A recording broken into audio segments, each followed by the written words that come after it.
Let's take you now to the smart world, because if you notice this, of course, is the 2020 presidential map. If you notice the OT region right now, we have populated the entire OT regional map. So we have 1, 2, 3, 4, 5, 6, 7, 8 constituencies. All these results are there. It's a green wall, really, because the NDC has won every single seat in the OT region. Most interesting to watch is this particular one, the Karachi East seat, where in the 2016 election, the MPP managed to grab the parliamentary seat.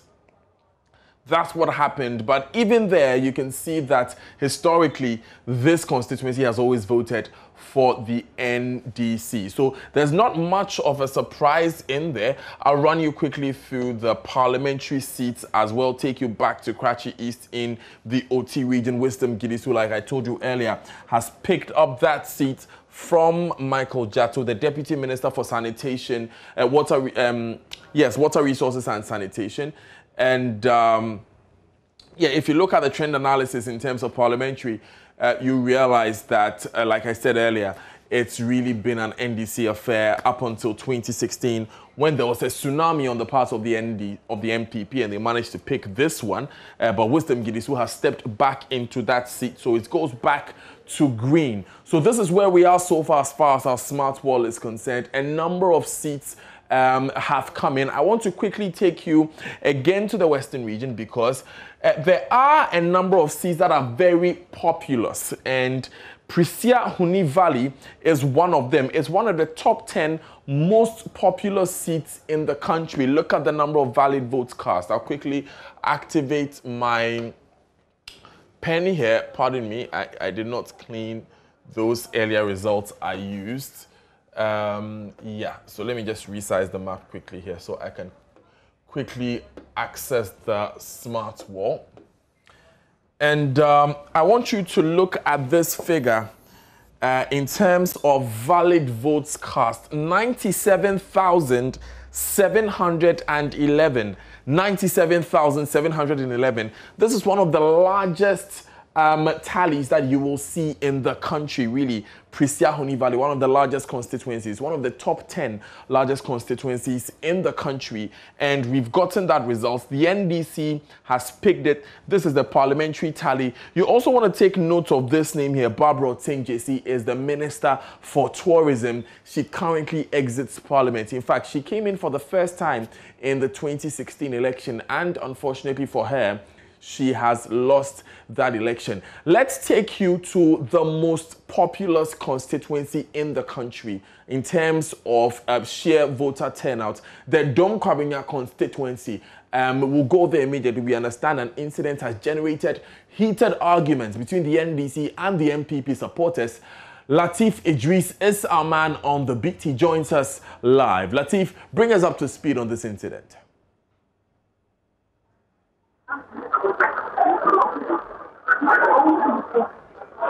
Right, Latif, you can hear me. Bring us up to speed on this incident that has caused heated arguments between the two larger political parties. The situation here is it's now calm. A few minutes ago, it was very chaotic. It almost got to a scuffle between the party agents of the governing NPP and the opposition NDC. It all had to do with some discrepancies that was identified by both parties. And in fact, I was privy when both agents agreed that, yes, there is a need for a recount to take place, so that they all come to a firm conclusion that, in fact, what has been written on the pink sheet is actually what it is that happened at the various polling centers. But then for some reason, this thing degenerated, and it almost resulted in a clash. I just want to quickly engage some of the party agents of both the NDC and the MPP to find out exactly why what started as a friendly conversation between two party agents resulted in a scuffle. So let's quickly get. You are live on JoyNews. I just want you to give us your name. Give us your name. Give us your name. My name is Ahafo, and you represent the NDC. I'm the Deputy Director of Elections. So I was there when you agreed with your colleague on the other side for a recount to take place to correct the anomaly on the pink sheet. And then all of a sudden, it degenerated. What exactly happened? As you said, we agreed to do a recount. Are you with me? We agreed to do a recount. A recount because, for example, one of the documents, the number of people who turn out to take their ballot paper, we call it C1, is 457. Then out of the 457, total number of vote cards is 460. And I was asking, where from the three? Because if you issued 457 ballot papers, then in your box, you are having 460. How come? The MPP secretary came that we should go for a recount because he has also detected some abnormality at Pure Water, one of the police stations. He was even standing by the ballot box before he came to call me. When I go there, he is saying he doesn't know anything about it. So bring your please. Officer, boss. Please, you are live on television, and so I want us to do this. I was there when this was decided. Okay, so Albert, please continue with your conversation. I'm engaging your party agent and the NDC party agent. Okay, so now the NDC party agent has been overcrowded, so he's left. I have the MPP's party agent here. Tell me about exactly what happened, because I was there when this whole thing started, and it degenerated into almost near blows. What exactly happened? My gentleman, I'll say good afternoon. You see, the NDC people just want to create tension. And in elections, you have a polling agent in all the polling stations that you have. If there's any dispute, the agent has all right to tell the RO there that I disagree with whatever that you are doing. So the presiding officer, please accompany the ballot box. That one, they don't count it at all. Now, that is a heated argument ongoing in the Donkaringa constituency about a recount now. We'll catch you up to all those issues very shortly, but you can understand why both parties will see this seat as critical. It is the single most popular seat in the country as far as voter turnout is concerned. Let's quickly go to the Tamale South constituency, where Minority Leader Haruna Idrisu has been declared winner. Our correspondent Martina Bogri standing by with him now. Where Minority Leader Haruna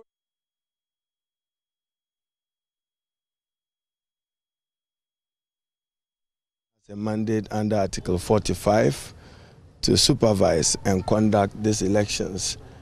You would notice that for the Tamale South constituency, this is the most peaceful, quiet, serene environment of a coalition center, because we do not believe that we should be interfering with the work of our institutions and men and women dedicated to do their job in accordance with law.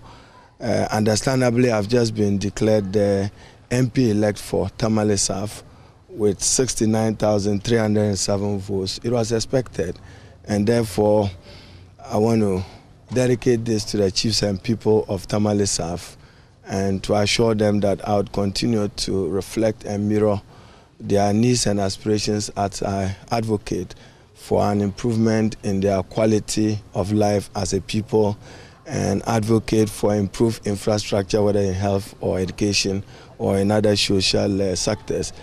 But I'm compelled to address the media on an important development in the Savulugu constituency, where an official of the Electoral Commission by name Ishmael Kwashi, yesterday on his own and deliberately, in order to impugn the integrity of the outcome of the parliamentary elections in Savulugu and the parliamentary elections, decided to add 1 or 2 additional ballot papers to the presidential ballot. He's not been arrested. He has to be, in accordance with law. That's fraudulent, that's criminal under CI 127, and he must be dealt with in accordance with the laws of Ghana. As an electoral officer, his is to police the integrity of the poll, not to compromise its integrity. But even what is more worrying is the fact that the Electoral Commission has stalled counting because the NDC candidate was leading. My father, Idris Ngumbiankpan, was leading. And therefore, only one polling station is outstanding, Kadia, in the Savulugu constituency. As a matter of urgency, I've heard even the Electoral Commission saying that they want to do that tomorrow. Do what tomorrow? The Electoral Commission must be reminded that they govern and supervise elections in accordance with law. CI 127 provide elaborate provisions how to resolve conflicts at the polling center, how to resolve dispute when it gets to coalition and counting. We will not accept this being deferred to tomorrow. And we want the rightful candidate declared accordingly to reflect the sovereign will of the people of Savulugu. Any attempt by the Electoral Commission to subvert this will be resisted forcefully by us as a political party and as a people.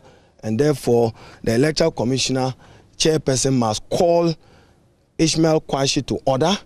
All other electoral officers in Savulugu must be called to order, including the district and regional officers of the Electoral Commission.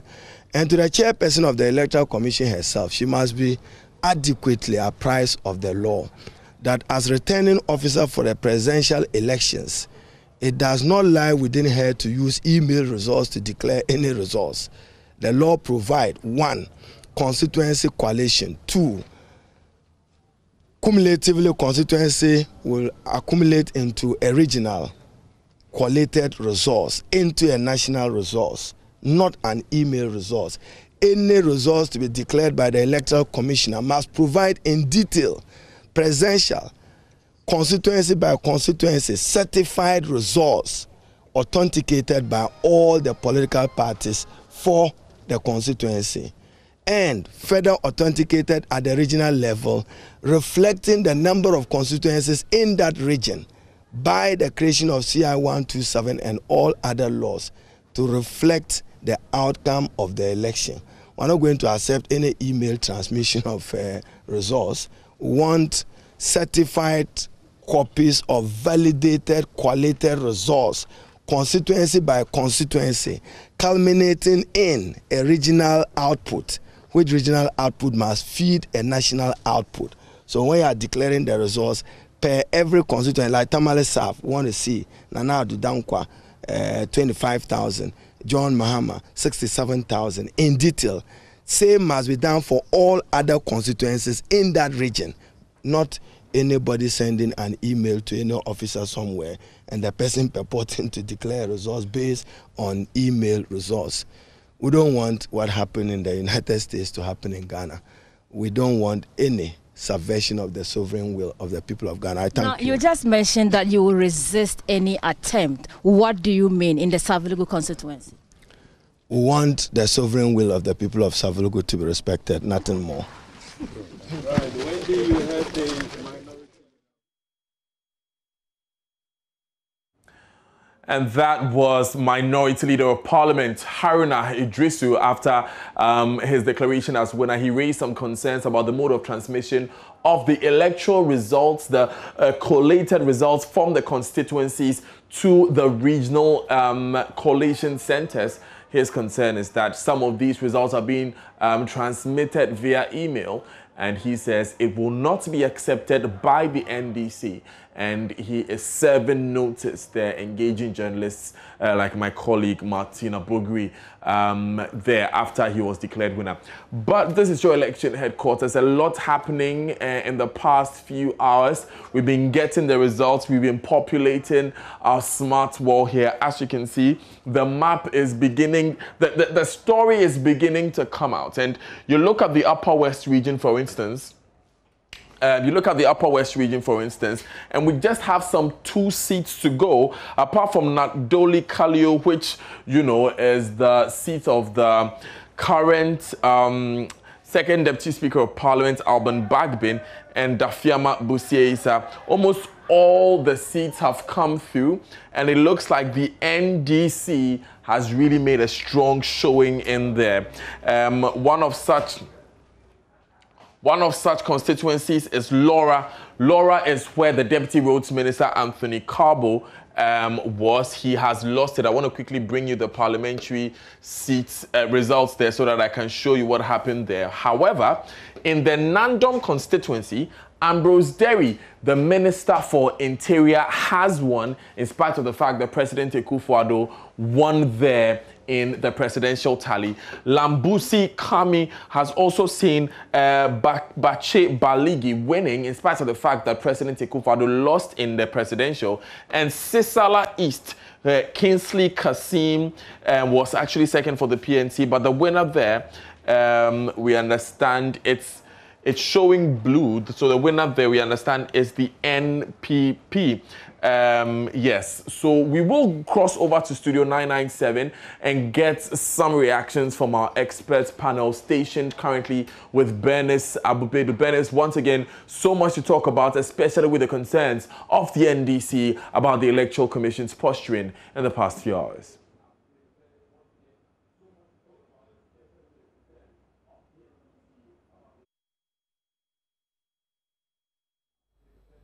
Much, Daniel. Right here in Studio 997, I've got Mr. Kofi Bentil, who is Vice President of Imani Africa, and Dr. Priscilla. Very much, Daniel. Right here in Studio 997, of the Department of Economics at the University of Ghana. And yes, indeed, we have quite a lot of things to talk about. Mr. Bentil, we were just having that conversation about the maybe call it disregard of the parties to that appeal by the Electoral Commission, and not to announce themselves as winners. We just saw from the MPP strong room, well, they're claiming to have won the elections, but we definitely have to wait for the EC to give us the final results.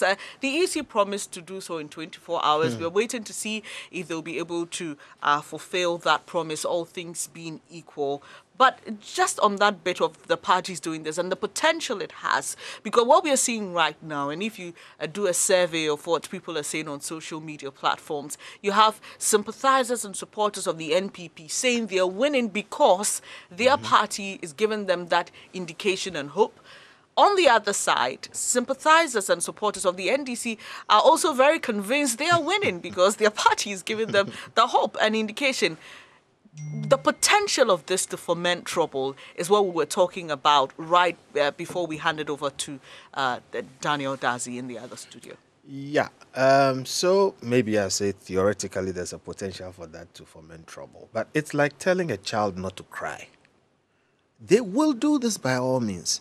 It's good to put that out, okay? But it is not reasonable to expect that they will not do so and therefore not plan for that eventuality.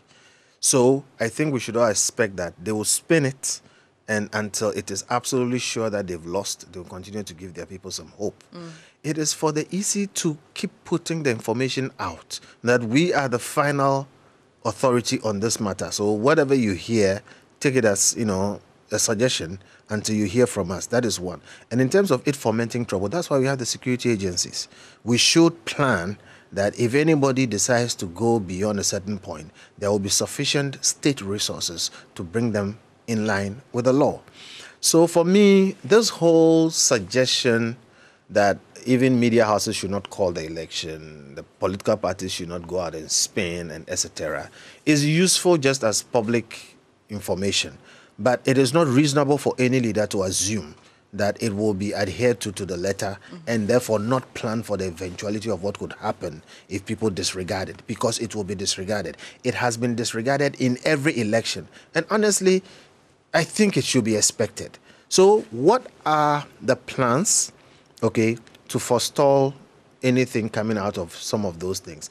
I am happy that the EC is holding on to announcing too many winners.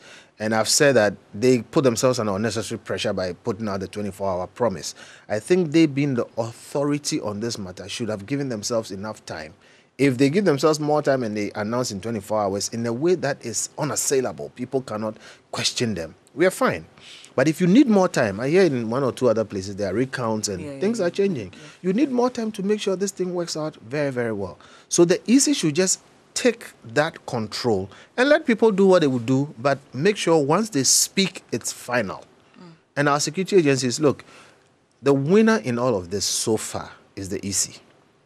The best thing they did was to have more polling stations, so you had very few people per polling station. The thing went on smoothly, everything went on well. Okay.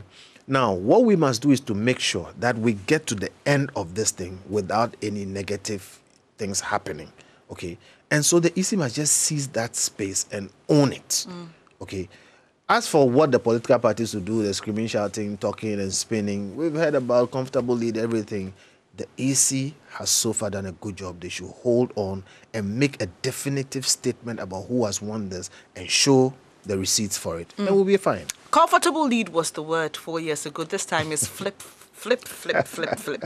And some are saying flip-flops on social media. But Dr. Chumesi Bafo, obviously, the two parties cannot be winning.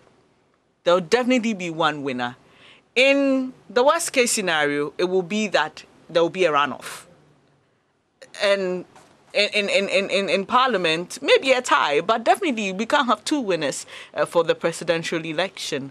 What do you think will make a party that may clearly be aware that they're actually losing it want to come out to tell their people, look, we've still got it in control? I think that the parties are working on the psyche of their supporters. I mean, it will be very devastating for you to devote all your time, support a particular candidate, and you see that, after the results are trickling in, you see that they are down, you can tell from. So they need to hold up the morale of their supporters, encourage them to hold on, all is not lost. And bear in mind, although this election is critical for both parties, the future is also of the essence. So even if a party will lose, they would have to show that they are a formidable force. They might lose now, but in future, they should project themselves that they are still in contention for what is. So I think that at this point, in the strong rooms of the various political parties, they know how it's going, but it's all about managing the expectations of supporters and keeping them in the game. And like Mr. Bento said, it is for the EC to come into the space at the appropriate time so that we don't leave this kind of expectation that long for anything to fester. So the winner is declared at the right time, and at the time when the winner is declared, we should make sure that there are no issues for people to begin to contend and not accept the results that will be put there. So it's all about managing expectations of supporters and making sure that even if a party loses, they would have put up a good fight. Interesting. Well, this is your election headquarters, and we are doing this with you. Get very interactive with us. We'd like to hear what you think. Use the hashtag ElectionHQ with a capital E and HQ in capitals on Twitter, and get onto Facebook. Let us know what you think, your thoughts on what the parties are doing, declaring themselves as winners, and also the issues we are bringing you from the various constituencies. We are very much interactive and would like to hear from you. Mr. Bento, coming into this election, there were concerns about rejected and spoiled ballots because they sometimes, in the previous election, rejected spoiled ballots were more than what the other candidates all put together made in terms of percentage. But we are seeing the large numbers again. In Ablekuma West, about 908 ballots were rejected. That's a lot. I mean, if you consider putting all these together in the long run, in Ningo Pram, we have about 2,000. I recall that's what our man on the ground told us. How come you're still struggling with the issue of spoiled and rejected ballots? Because we have a very large group of not so initiated people. Initiated, I mean, no matter how much education you do, people have issues with the voting process. And then there's a whole issue about illiteracy, honestly. Okay, and this is how I see it. We would always have spoiled ballots. People would say, let's move to electronic voting. Electronic voting has its problems too. Okay. All right. So I like what the EC did this time by putting the black bands between, the thumbprint spaces.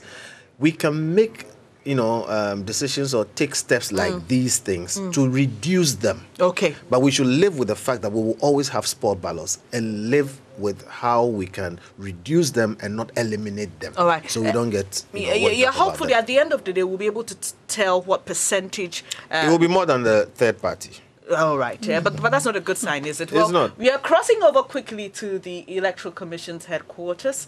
Israel Laye is there with Director of Electoral Services, Dr. Sribo Kweku. Over quickly to the Electoral Commission.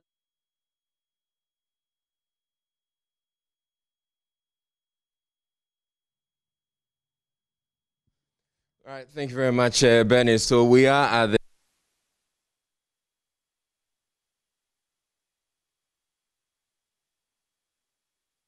heard Paradise to raise some concerns, and we also have Roger who is the NDP, or one of the NDP representatives at the EC chair. He has raised those issues. So I'll go straight to it. That's mainly to do with the issue of the results being delayed. Dr. Kweku, good afternoon and welcome to JoyNews. So the concerns have come up about the fact that the results are not coming in as quickly as the NDC is anticipating. So Mr.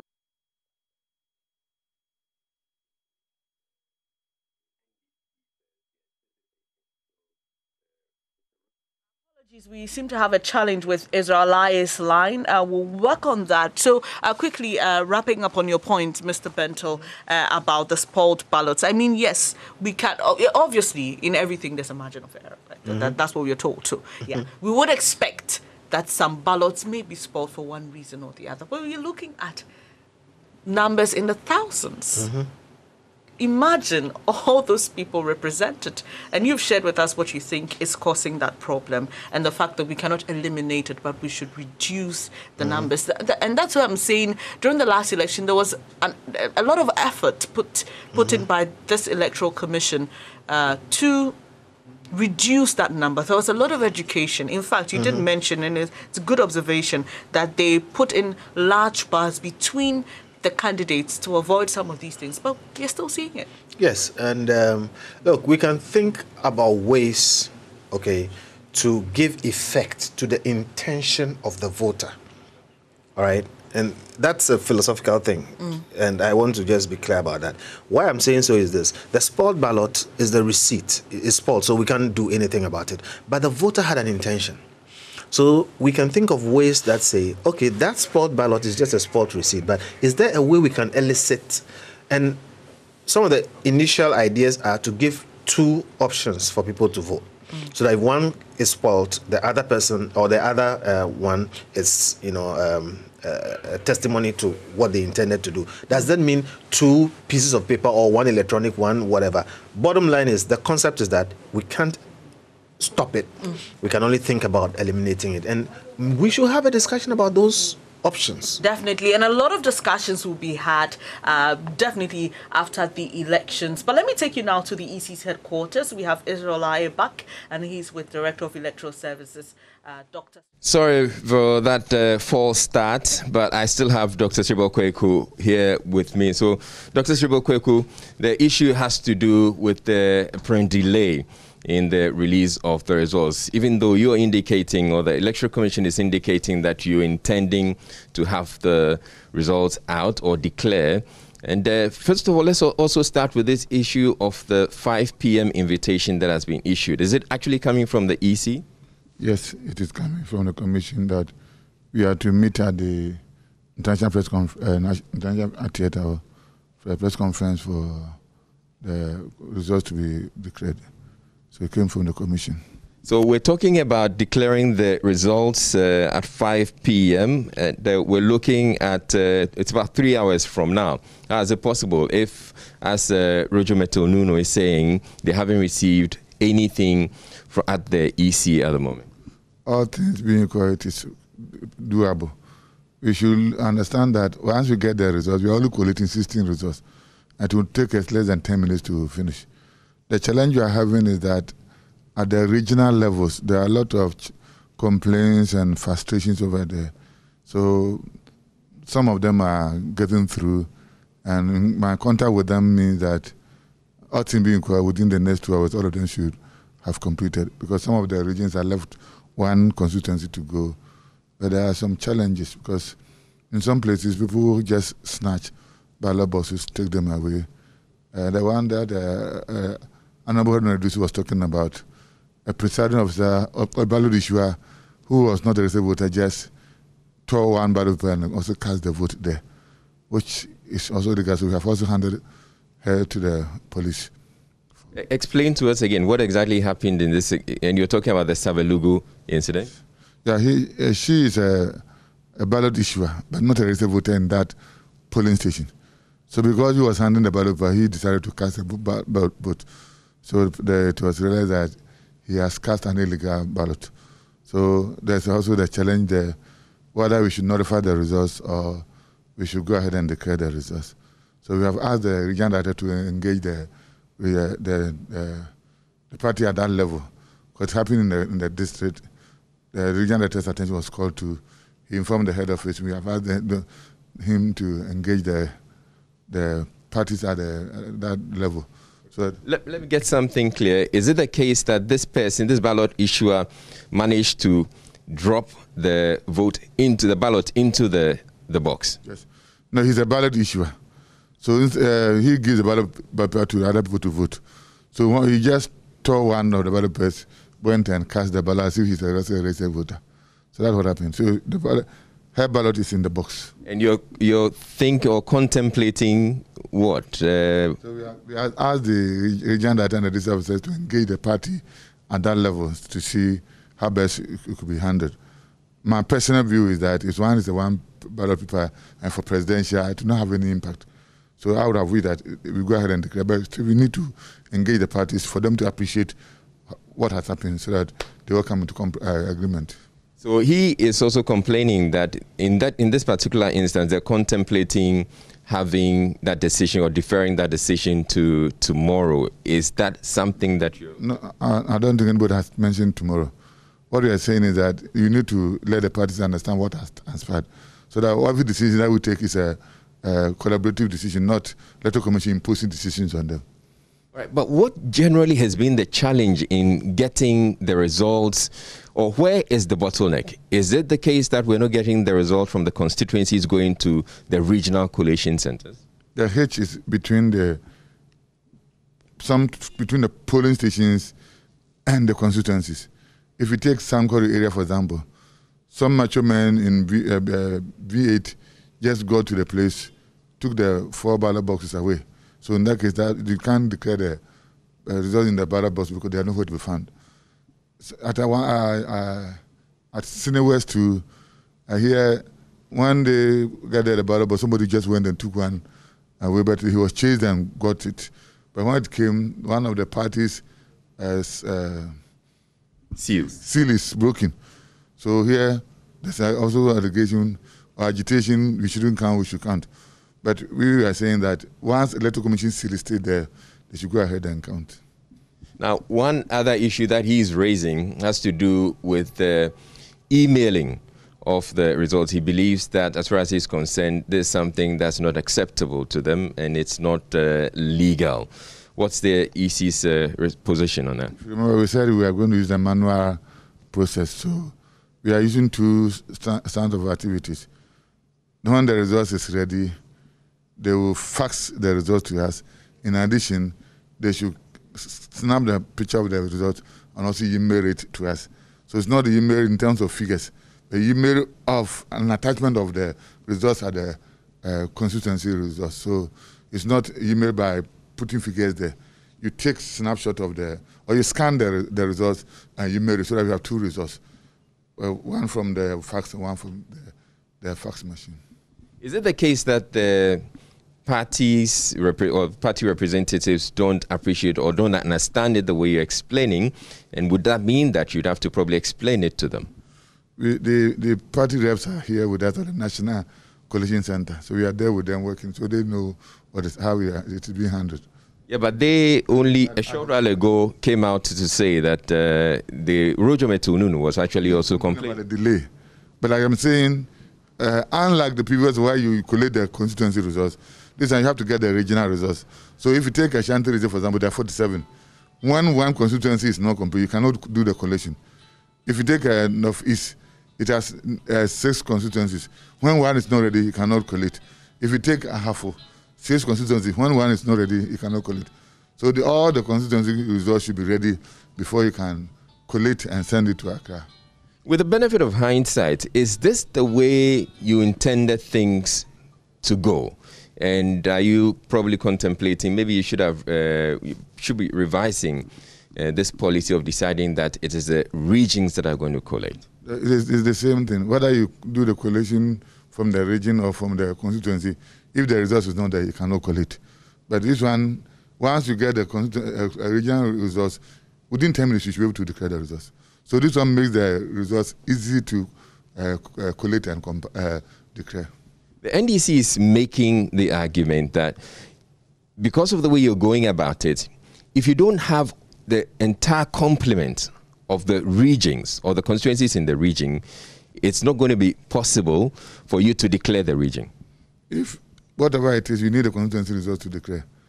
So if you don't have the constituency results you cannot declare, because it is the constituency results that should be collated into the region before you can declare. So if you take the regional component from it, you still need the constituency results to declare. And the constituency results, some of them are not yet ready. All right, so that's Dr. Sribo Kweku, the Director of Elections here at the Electoral Commission. He's been trying to explain the delay, the apparent delay, but he's still confident that they will have the results in time so that they can declare at 5 p.m. That's what we're working with, 5 p.m. God willing, we should be able to do that. All right, so let's anticipate 5 p.m. is just some 3 hours away. So let's see how it goes. Back to you, Bernice, in the studio.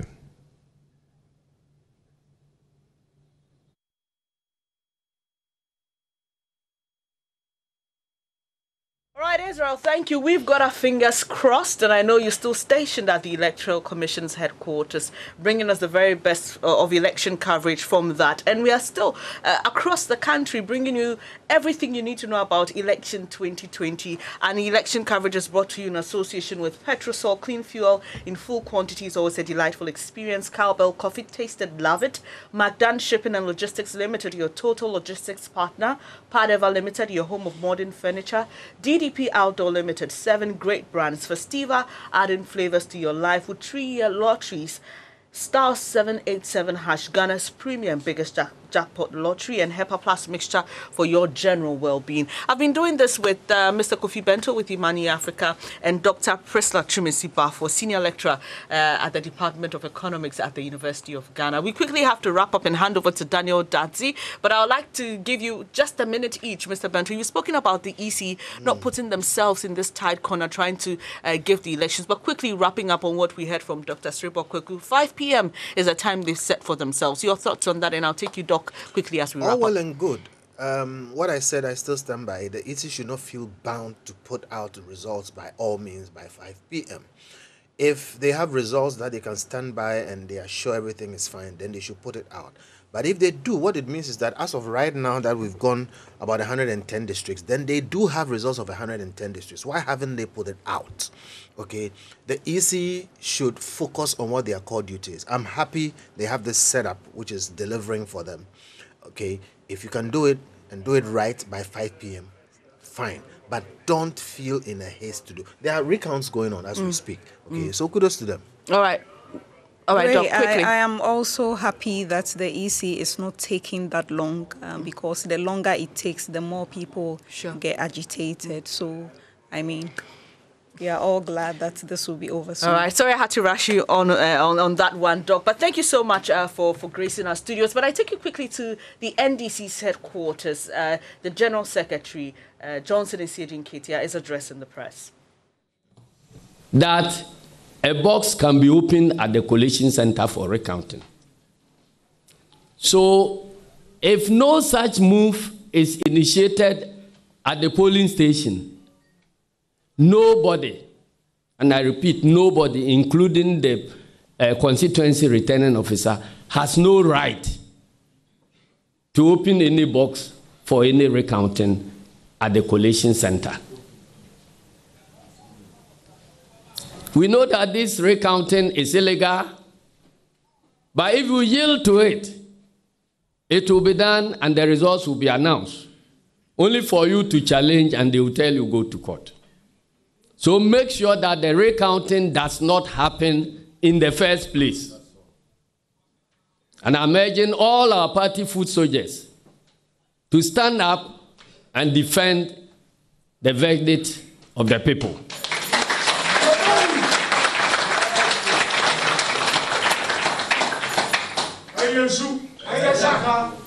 Even though we are not by law required to act as the national returning officer for the presidential elections, it must be indicated again that the returning officer does not generate the results. The results are declared at the polling station. And so if you have copies of the results at the polling station, then you can do your addition. The chairperson of Electoral Commission can do their addition as well. And so if there is any controversy, it will be about whose figures were right. But the basic data is available, and it's available at the polling station. And we can project that President Mahama is heading towards victory. Because there's a very strong correlation between presidential results and parliamentary results. Everybody knows this. And in fact, that was the claim of MPP at the Supreme Court when we were there. They didn't understand why the presidential results, they claim, differed significantly from the parliamentary results and so on. But these elections indicates a very strong correlation between the presidential results and the parliamentary results. So we are calling, there is another issue that must be addressed. Ladies and gentlemen, you heard the Electoral Commission declaring that they will be announcing the winners of the presidential elections 24 hours after the election. Now the results are collated at the National Collation Center. We used to call it the Strong Room. The name has since changed from Strong Room to National Collation Center. And normally, the results keeps trickling in as and when they are declared on the field. We are worried that, as at now, there are some regional offices where collation has not started at all. when the same commission's returning officers have declared the results in the various constituencies? Why is it that the collation has not started? And the Electoral Commission still insists that they will be declaring the final results 2 hours from now. What is happening? Transparency requires that as and when the results trickle in, they are certified and made available to the public so that everybody can follow the trend of the results. We are not going to sit down for the Electoral Commission to compile results in all the so many polling stations throughout the country, and then to announce a bulk figure to the nation when there is no basis of checking and cross-checking. At least by now, we should have gone over more than half of the presidential results, so that even as we wait for those that have not been counted yet, there will be sufficient time for us to be scrutinizing what has been certified. Our officers from the National Collation Center just indicated to us that the results has just started trickling in less than 2 hours ago or so. Less than 1 hour ago. What has been happening between 5 p.m. yesterday and now, such that this competent, quote-unquote, Electoral Commission couldn't have certified results of at least 100 constituencies as far as the presidential elections are concerned. Our officers are in Koforidua now at the Electoral Commission's offices, but the Commission has not started any process of collation at all at the regional level. So what is happening? We want to call on the international community. We want to call on peace-loving Ghanaians, the traditional authorities, to urge the Electoral Commission to do the right thing and to warn the Commission that any false step will come along with serious consequences.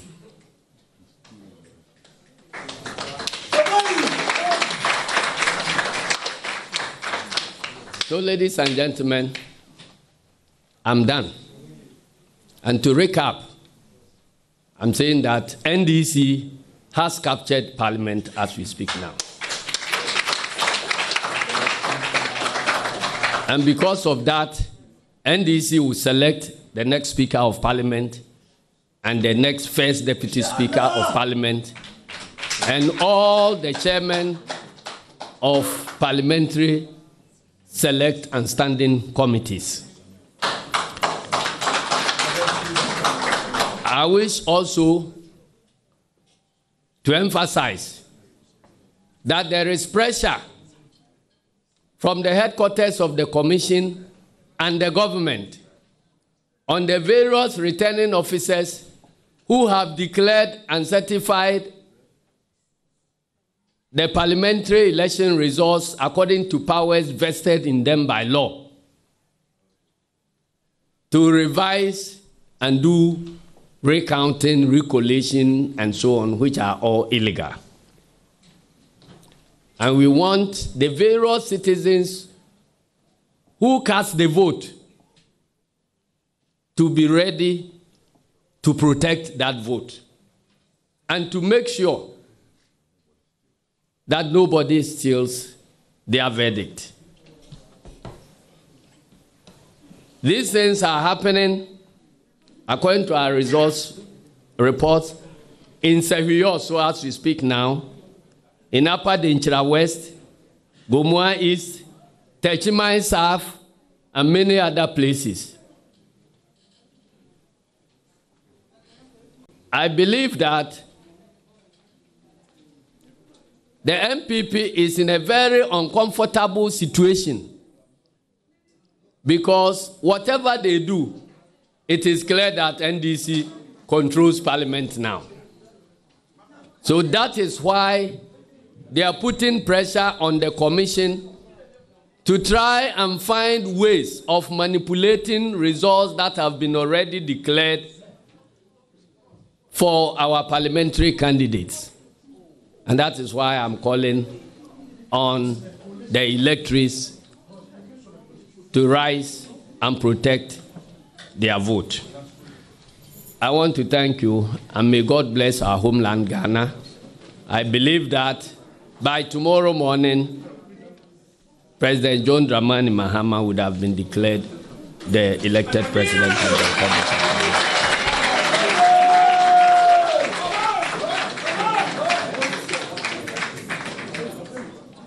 No, if anybody wants to ask a few questions.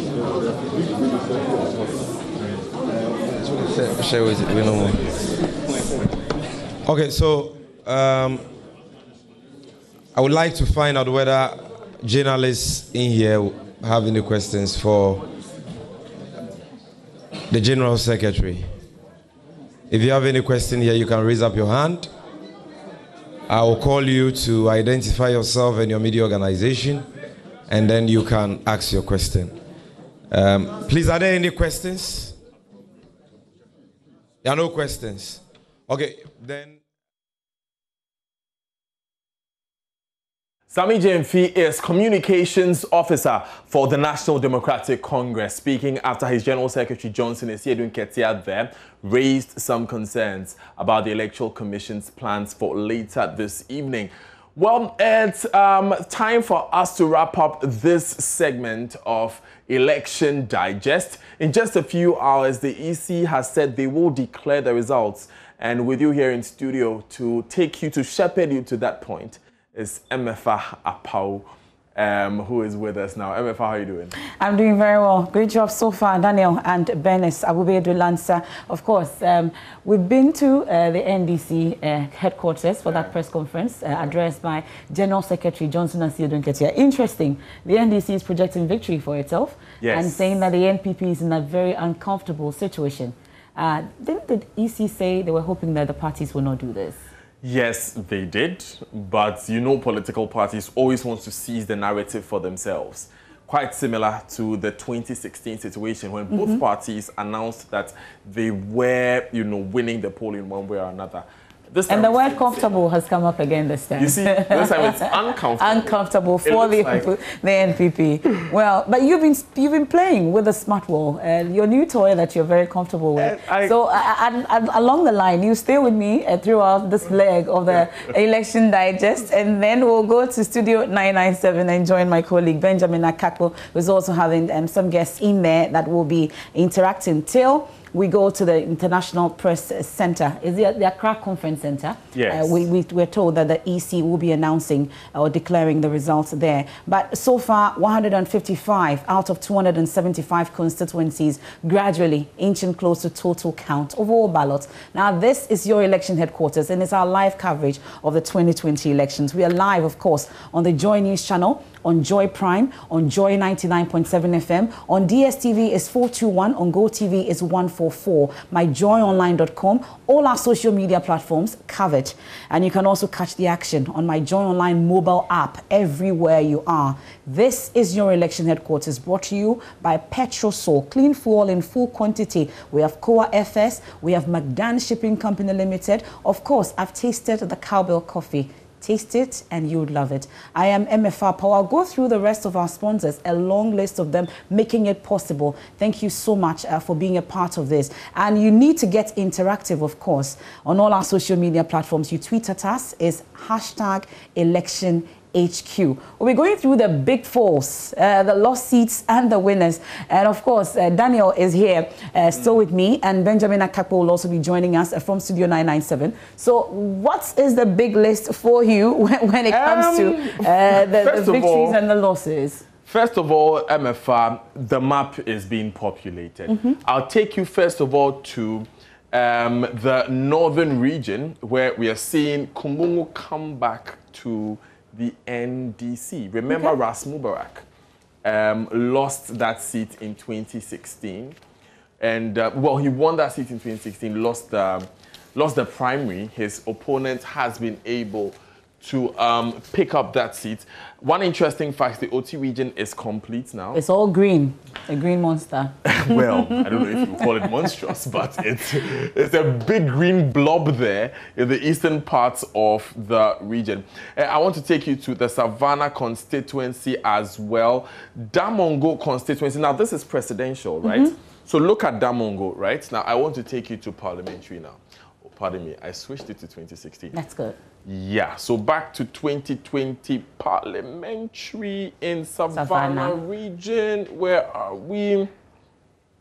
Looking blue. There's a big blue blob in the middle there. And this blue belongs to Samuel Abu Jinapo, who has removed Adam Mutawakilu from Parliament. Yes, Adam Mutawakilu is officially a former member of Parliament. Energy and natural resources. This is the second year, this is the second election in a row that the NDC's most senior member of the Energy Committee of Parliament exits Parliament. Last election in 2016, it was Amadou Sorogo of Medina who was chairman of the committee.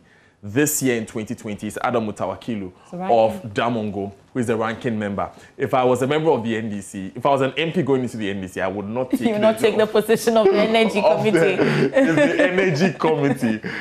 So it's very interesting results coming in. I want to take you quickly to the Central Region. Now look at this for me. This is parliamentary. Barbara Ashaisi, former Deputy Minister of Education, now Deputy Minister for Works and Housing, has lost her seat to Kwamena Mintanyako. Now, this is the same Kwamena Mintanyako who was almost disqualified from the race.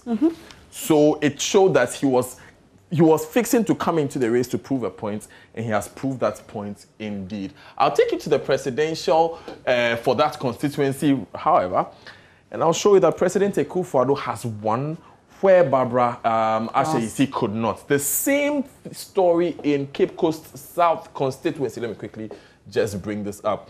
Cape Coast South constituency, where President Akufo-Addo won over John Dramani Mahama. And a number of these, Himain Lower Dentra. It's also turned blue. Himain Lower Dentra has turned blue. Ascent South has also. Yeah, I'll quickly bring you that trend analysis in there. Yes, it looks like it's a blue streak, you know, for the NPP in Himain Lower Dentra. I brought that up because earlier we had some challenges, we had some hiccups coming in from that constituency. So what I'd like us to do next will be that we'll try and go into the OT region and look at the trend in terms of total number of votes for the NDC and the NPP. The team at the back is crunching those numbers. We'll bring that to you very shortly. But the Western North region, really surprising numbers there. Say also, no expectation that the NPP could keep that seat. I'll just show you the trend analysis for the Western North region very quickly. Yeah. The NDC has had a field day. This is presidential. The NDC has had a field day. NPP has never won since 1992. Well, since 1996. They won this time round. Sehuya Kontombra, NPP has never won. They won this time round. Bibiania Hyansobakwa is a different story. However, now in both of these seats, parliamentary actually tells a similar story. So here we have the Western North really showing some love to the NPP. I don't know where you want to go next, but... maybe we should come back to the Greater Accra region because there's some big falls. We'll be going through Lejo Kuku, we'll go through Crowell. But let me take you to Medina at this point, and it looks like it's turned green. It looks like Medina has turned green. We don't have those final figures because remember, the chairman of the NPP attempted to do a recount there. Yeah, so let me take you to that constituency where Muftau Nabila, he's been monitoring the situation at Medina for us. Muftau Nabila, tell us about the situation there. Has it turned green or is it blue? What exactly is the situation at Medina? We cannot tell whether it is going to turn blue or it's going to turn green because officials of the Electoral Commission are still computing the figures for prudential. And just as earlier, we were made to understand that they had sent a soft copy to the Electoral Commission. But when we inquired from them, they made it clear that they have not sent any details to the Electoral Commission. So at this point, they are still computing the figures into their system, and there's nothing showing that it's going to turn green or blue as we speak. Okay, but yesterday we had cause for concern when supporters of the NDC raised concerns about some ballot boxes that were brought in an unknown vehicle. How was that situation resolved? Did we have a resolution to it? Yes, there was a finality to that. The two cars that brought in those vehicles had to leave with those ballot boxes. The two cars that came in with those ballot boxes had to leave with those ballot boxes because the people who were here did not allow them to have access to the main hall where officials were collating the figures. So one was a minivan and the other was a private car. Those two cars were made to leave with the ballot boxes. So those votes did not get into the collation center.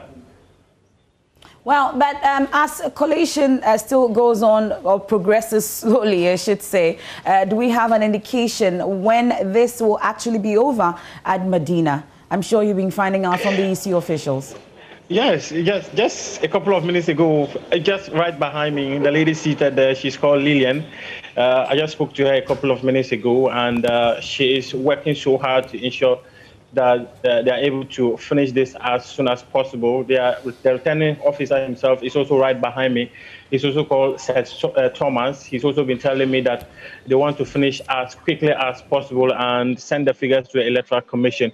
So probably within the next 25 to 30 minutes, there should be a finality to computing the figures for the presidential. Have you cited both candidates just yet, Francis Xavier Sosu and, of course, Boniface Abubakar Sadiq? Yes, Francis Xavier Sosu was here. I actually spoke to him, and he was talking about how he was excited about the victory, how the people of Medina has made him the face of the constituency, and he will work his socks out to ensure that there is development in the area. I tried chasing Boniface to speak to him after he made concerns about the results. He said that the gap is too wide, and he suspects something fishy might have happened. I've been to his office 3 times, but unfortunately, I am able to meet him for him to clarify some of the things he's saying. But what I know is that when I got to his office, most of the people in his office were telling me that, yes, he did indicate that he was unhappy about the outcome and that he was going to challenge the results of the Medina constituency. He feels that over 15,000 votes is too big a gap for him to have suffered such a huge loss. I'm wondering what kind of fish he's smelling. But Muftawa Nabila, please keep on following that. We'll definitely come back to you on that constituency and the coalition process there at Medina. This is an area that we're really interested in. But I'll take you to the Zebila constituency now, where the incumbent MP and Deputy Upper East Regional Minister has lost the seats to Cletus Avoka of the NDC, who was once the MP for that constituency, Daniel. He's been sharing some few words with the media after he emerged winner. The list that the huge margin that obtained is a surprise.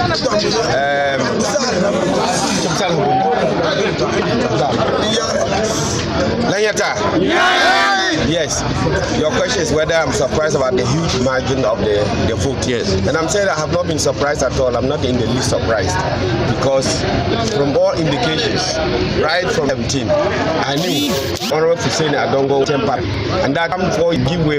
So surprised, and the hard work we had put in since with the link up with our branches, our assembly madam, clear in the 70, we are going to win something. But you let's go back to the assembly. Non-parties, those who were in the main, we had backed, not as a group, secured members, and that way. And I thought we would be on all the political parties that the NDC come turning the sums of money they pump into recommendation, and then we have emerged. So opportunity to congratulate not just myself, I'm just a winner of people, or for a group of people. Constituency executives, my campaign, they ran this constituency, our student force, particularly have been our strong backbone of representation to be bright. So to thank the good Lord for the victory we had today, and then to thank everybody in the Zebula constituency, and for that man the bucket. This is the big of happy that my secretary was saying earlier, victory being in vain, going to close out for everybody in the district, in the constituency, the purpose of bringing development to the doorsteps of the people. I'm only hopeful, and I'm praying, flag bearer, and commander will also emerge, and that will facilitate the development are going to constitute for years. Again, everyone, including the empires, they come at the post, and even today. Then this, by our slogan, is and it's a development party. At all JoyNews, we were able by armed robbers on the 12th October or thereabout. We were able, that was of the last one to put that, but we were afraid that we were not persuaded by it. And then I want to citizens of Bla, and for that was their dedication and commitment for their perfect development rather than for stomach to continue to appeal to our people. Monocracy, which is the using money and the government money from what else and different elections. Results demonstrated that in fact the people of the black of when it becomes the issue of the government versus personal. So I thank God for everything. And the prayers of the outcome of the election and everything will be very, very peaceful. Thank you. So that's Cletus Avoka. He's emerged winner of the Zebula seat. Daniel, you've been working the war on Zebula. We have the presidential results. Yes. What does it look like? The presidential results for this year, Mefa, as you can see here, has John Mahama in a very, very convincing lead. He has more than double the number of votes that President Akufo-Addo got. 15,256 representing 29.3% to President Akufo-Addo. 33,679 representing 64.7% to President Mahama. But I want you to look at the top right corner of the screen, MFR, where it shows you really what the story is as far as Zebula is concerned. It shows you that it's probably one of those miracles that saw the NPP win in 2016. And really, the NDC has held its own there. That's the story, really, of that constituency. It looks like the margins have improved in this year because look at it, 55.5% in 2016. Now we are recording 64.7% in 2020. So the margins for the NDC have improved. This is even better. And I just want to show you this quickly and use this so that I illustrate it quite well here. Okay. If you look even at this figure, which was one of John Mahama's best performing years across the nation, it's smaller than this year's figure, which is 64.7%. In fact, this is the second highest the NDC has polled there since John Mills in 2008. So it should tell you something that the Zebula constituency has really come out this year. And we wait to see if this will reflect in the rest of the Upper East region. Of course, in the Upper East region, MFA, one of the very interesting constituencies that we saw, someone throwing the towel, if I can use that expression, was Navrongo Central. In this case, the Upper East Regional Minister, Tangoba Abayagi, actually admitted defeat. Last night, she posted on her Facebook wall, and we reported from the Situation Room that she lost to men, but she's going to come out and she's still going to be the Tangoba Abayagi that we know her for. So very interesting results coming in from there. I just want to quickly... And mostly 10 green there in the Upper East region. Yes, so we're seeing Tiana, Paga, Busa North, Busa South, Navrongo Central. We're seeing Zebula, we're seeing Garu, Boku Central and Pushigar as well. So Boku Central is Mahama Yariga's constituency. They 10 green. Talensi, I do not expect Talensi to behave any differently. Remember, that's where we had that by-election before the 2016 election. And so, look, there's a lot here. Well, stay in the Upper East region. Stay there. As we speak, I'm sure that this is all about the figures. At this point, you are dying to know about the results. As it stands now, it's 179 out of 275 constituency results. Painstaking, no hasty conclusions right here at your election headquarters, made possible by Petrosol. Clean fuel in full quantity. Coa FS, your immune booster. Cowbell coffee. There's no way you can start your day without having coffee, and it has to be Cowbell coffee. Taste it and you definitely love it. Magdan Shipping is your total logistics partner. Pad Ava Limited is your home of modern furniture. For Hepa Plus mixture, treats malaria in just 4 days. Let it treat your malaria in just 4 days. DDP Outdoor Limited is serving great brands throughout the years and still counting. And so I'll give you the figures now. And of course, Daniel Dazi is still with me here on the smart wall. As it stands now, we've added more. The previous time it was 173. Now we have 179 out of the 275 constituencies. So we have North Tongue, we have Ho West added, we have Nyonyo, we have Pru East added, Menshia North results also in, Shai Osudoku in, Nalerugu, we have it. We have Ketu South constituency, we have that results. We have Aswase, we have Okankwe Central, Sola Tuna Kalba is ready. Sene East, we have Asante Achim South, Doma West, Jomo South, no, German South. German South, yeah. Evaluate we have it. Amenfi East, and of course, Tema East. So let's start from the Volta region. I'm interested in that. So we'll take you to North Tongue. Let's start with North Tongue at this point. North Tongue constituency. And as you can see here, okay, so I'm at parliamentary. Let's begin rather with presidential and get a lay of the land. I think I still went to parliamentary 2020. What's wrong with my hands? So presidential, John Dramani Mahama had 41,847 votes there, MFA. Okay. President Akufo-Addo had 4,149. John Mahama pulled 88.1%. President Akufo-Addo pulled 8.7%. That's a blitzkrieg of a result. I'll take you quickly to K2 South. But I'm interested in knowing about the trends, how they performed in 2016 and whether they've made some major inroads in terms of the percentage. Let's take a look at that. Now, in spite of the fact that the NDC has such an impressive number in terms of percentage, it's actually a reduction on the 20. Of course, because in 2016 it was 90.1%. They had 90.1%. So that's something to look at. It's also lower than the 2012 figure of 90.8%, which was, you know, one of John Mahama's best performances in that period. Of course, they've done much better under former President John Rawlings, which is natural because he is a native of the Volta region. And then it went up again in 2008 with 93.0% under Mills. When former President Mills, who was, of course, enjoyed that association with the former President Rawlings, so you can't say that it could have played a role. Of course, he was still the same candidate in 2004. So that's the lay of the land here. Shall we move to K2 South? Yes, of course. I'll take you to K2 South. Important because this is one of the 10 largest constituencies in the country. No surprises here. It's been picked up by John Dramani Mahama. 86,582 votes. This drops like a big fish in the soup. 84.7%, 10.7%. But let's look at the trends and see if this is an improvement or not. It's a drop, MFA. A drop again. It's a drop. Region for President John. From the former President John Mahama. From the former President John Mahama. From the 2016 performance. It's important we highlight this drop because 2016 performance was actually the lowest since 1996 anyway. So this year's K2 South percentage is the lowest the NDC has recorded since 1996 in presidential. That's an important point to look at here because this is your stronghold.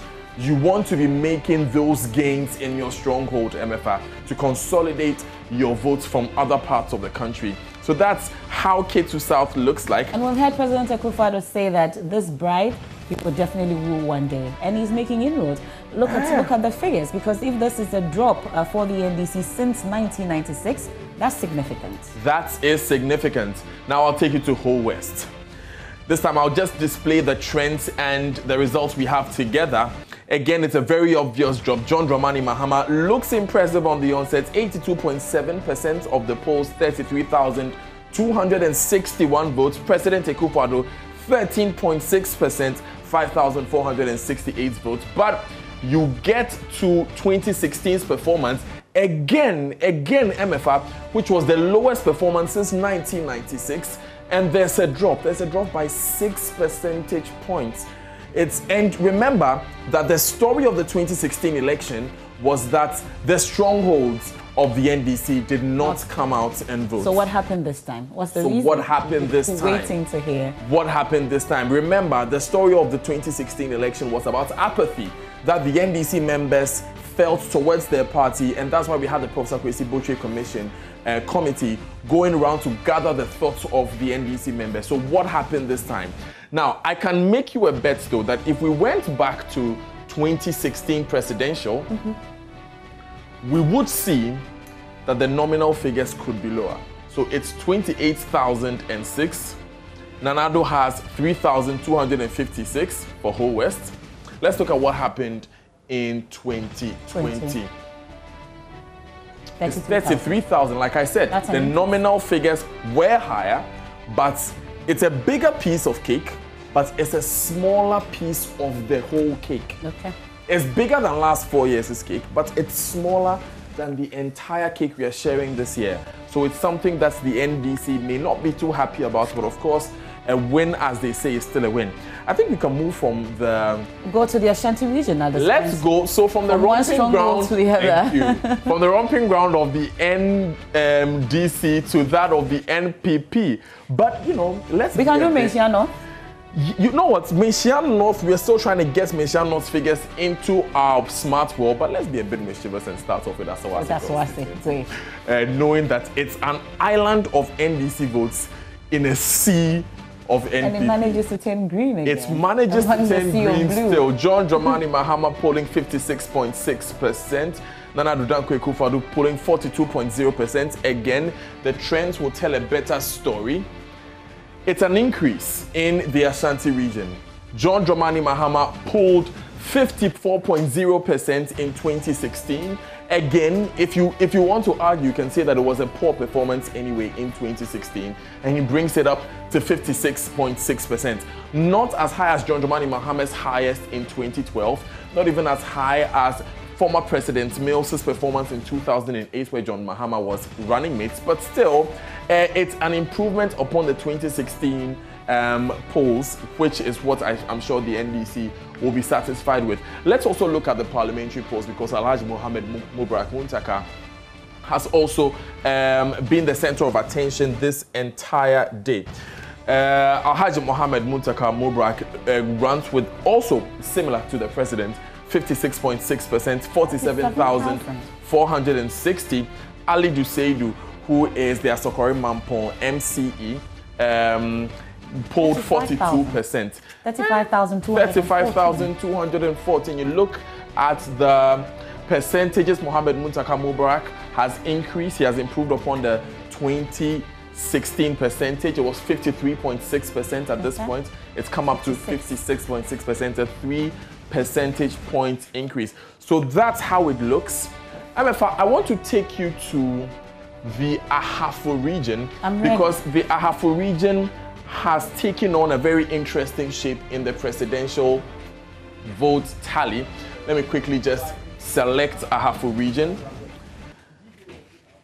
It's a full map now. Yeah. When we come to the presidential vote tally, it's a full map now. And it's a sea of blue with an island of green. With just a dash of green for garnishing, if I can say that. President Akufo-Addo manages to win the presidential tally in the Sunafo South. It's important because of who the parliamentary candidate is. And I'll quickly bring you that parliamentary poll for you to know. Eric Opoku, spokesperson of the minority on agriculture. He won the parliamentary convincingly enough, 51.3% to 48.1%. Let's take a look at how well he's been doing compared to previous years. He's actually improved upon his 2012 performance. But this will be one of the years that the NPP, of course, picks up this when it comes to presidential. You see the presidential trend there. So Sunafo South falls to the NPP. Right. There's also a number of seats here that we can look at. We can look at Sunafo North. Yeah, let me pick up the trend data here. It's a blue streak from 1996.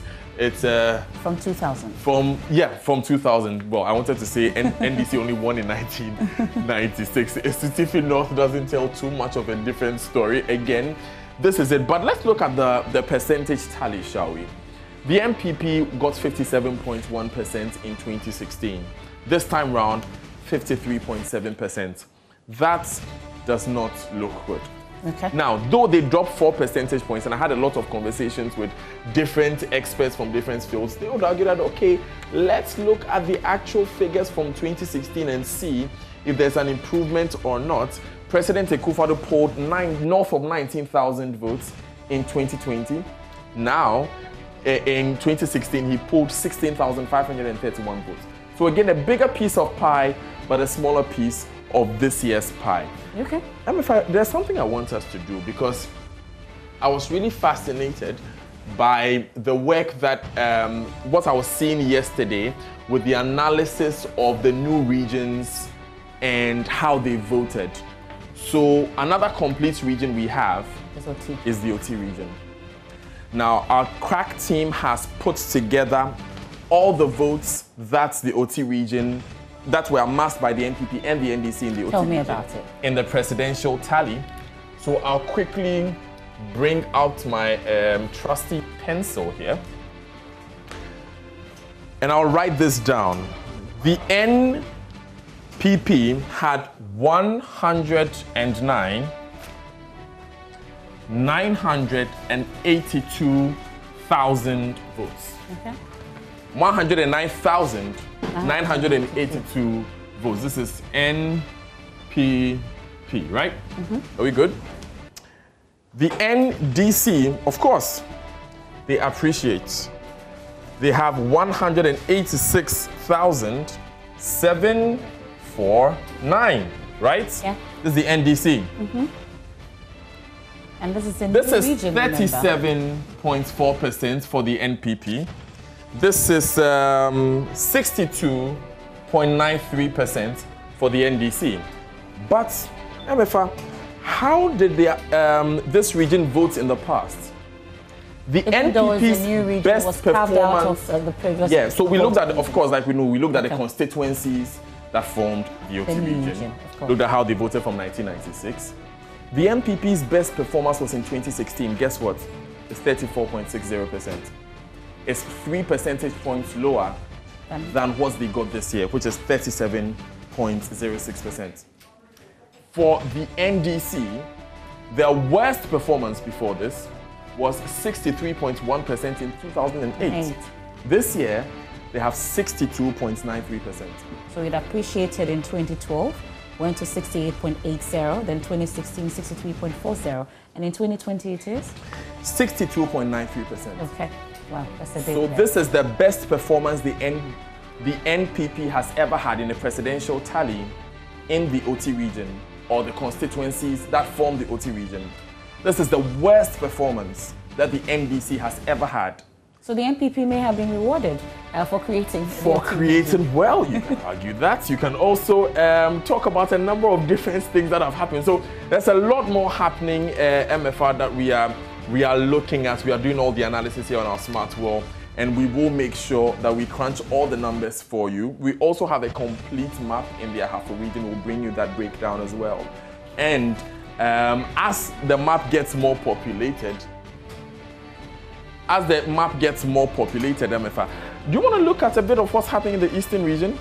It's like it's so busy now. It's populated at this point. It's very, very populated. Kobo, 10 green, the Sojaman, Lower Manya Kobo, Yellow Kobo, Upper West Chim. The rest, we have a Betifi in Price, so in Koko, Etiwa East, Ebuakwa South, Ebuakwa North, Akwetia. Tell me about it. Akwetia is presidential. This is presidential tally for Akwetia. We know that it flipped to the NDC in parliamentary, but in presidential, President Akufo-Addo holds his own, 55.5%. John Dramani Mahama, 41.3%.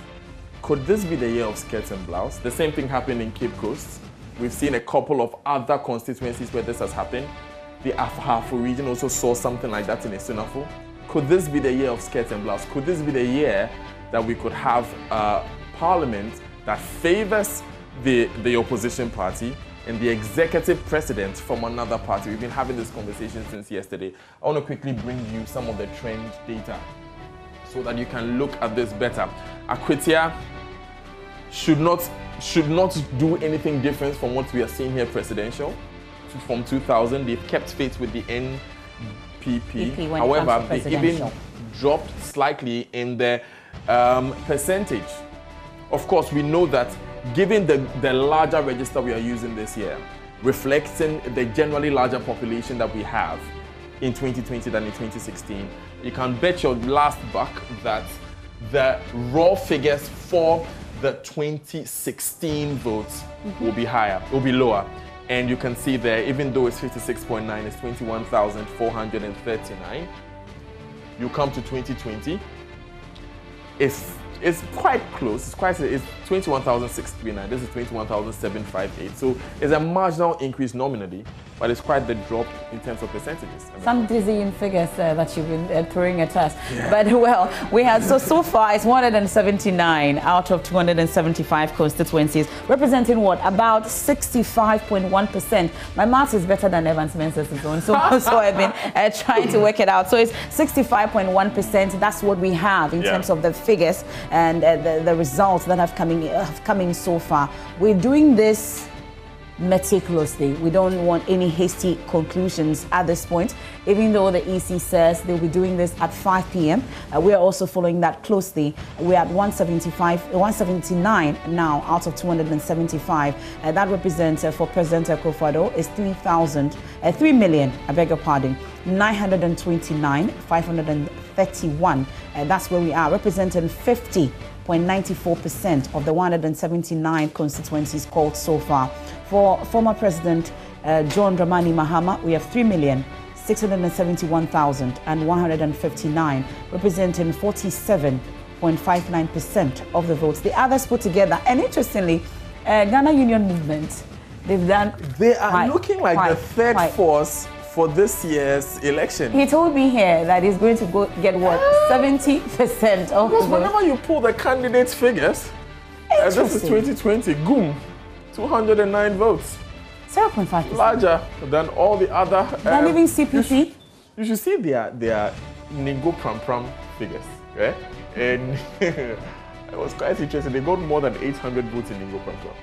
Had about 847 votes in Ningo Pram, both parliamentary and presidential, I should say. So, of course, Ningo Pram had President Mahama win. But look at the candidates. Well, take me to Shai Osudoku since you are there. Great. Because it's one of the new constituency figures that we have so far. Shai Osudoku, President Mahama, quite the convincing win, 70.3%, representing 34,555 votes. President Akufo-Addo, 26.3%, representing 12,920 votes. I'll quickly bring you the trend because I know you love to see the trends. Yes. President Mahama appreciated slightly from 69.8% in 2016 to 70.3%, but he's still not up to those 2012 figures, which was 71.8%. Okay. Well, from there, Shai Osudoku, we'll go to the other areas, but let me quickly take you to Zabzugu. Let's go to the northern region now. We're told that the NDC has boycotted coalition process in the area in Zabzugu. The youth activists, they are agitating, and the military, we are told, are trying to restore calm at this point. Eric Basit is our man on the ground. He joins us on the line with more on this. Eric Basit, what's the situation? Why is the NDC boycotting the coalition process?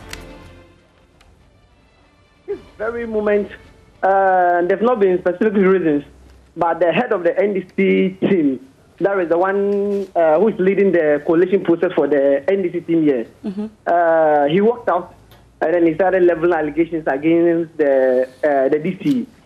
And his allegation was that since the whole of last night, there have been overvoting in some police stations that were counted. There have been some fake pink sheets that were not supposed to be part of the original pink sheets that were brought to the station. So he stepped out with his team and then he walked out. The whole agitation started from last night around 10 when the whole coalition process started. After 1, 2, 3, the whole process halted for like 6, 7 hours till this dawn, around 5 thereabout, where the NDC came around and the whole place was flooded. The military came in and controlled them, and then they moved away. Around 10, 11, then the whole tension started up. So before some 30 minutes ago, the EC had counted only 44 out of the presidential ballots, and they are not even opening the parliamentary candidate. So figures were flying outside that the NDC has won, the MPP has won, so that heightened the tension.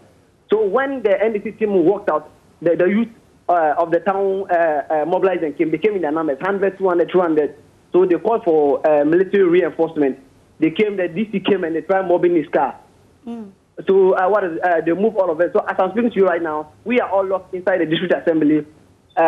Through the assembly gates, there are over like 20, 30 military men outside with some armored cars.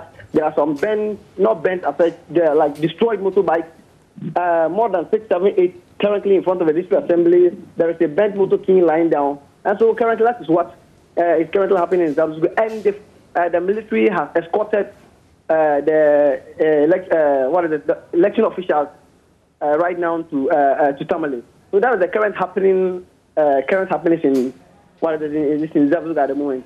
Well, I'm glad you're safe in there, but you're locked up. But from what you see outside, do you get a sense that the military has been able to bring the situation under control of a sort? Yes, I must say so. But at the moment, yes, let me say I must say so. First, there were few in their numbers, but currently the military, like I said, there are more than 20, approaching 30.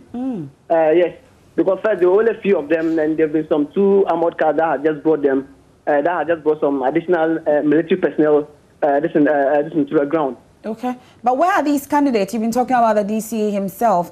Are they with you in there at the coalition center? Where exactly is their whereabouts?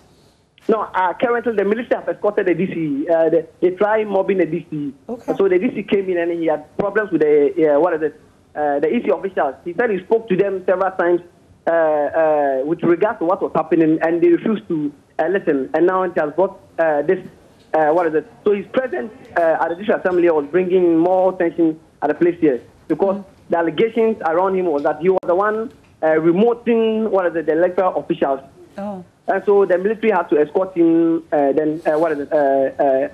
He went out. Okay. And some also escorted the EC officials to Tamale. So the rest of them are remained here. They've blocked some major parts of the assembly route going to Tatale, so people can cross that way, and then some can cross going down to the town. So after he was escorted out, has coalition begun or is still being stalled? Coalition, I won't say has halted. Let me say has finally ended. Right? Has ended in Zabzugu. Okay. The coalition processes last night. They've not finished counting the 81 polling stations in regards to the presidential. They only counted like 43 of them, and they've not opened any ballot box or any pink sheet in regards to the parliamentary. My figures were flying all around in town that the NDC has won, the MPP has won. So since the whole of last night, that's where the tension started building up. And the tension started building up. And when they start a process, they'll say overvoting and they'll stop. 30 minutes, 1 hour, then they halt again. So throughout the entire night, so now it's only 44 polling stations they've been able to count out of the 81 so far for the presidential. The parliamentary does not touch any single ballot or anything before the whole chaos came in. Okay. And they have escort the EC officials to Tamale at the moment. Okay. Mr. Basit, I'm sure you continue to monitor that situation for us. Eric Basit, there's a man on the ground in Zabzugu reporting on that situation currently at the coalition center. But the DCE for the area that we've been talking about, that the military had to escort him out of the coalition center, has been speaking to this particular issue.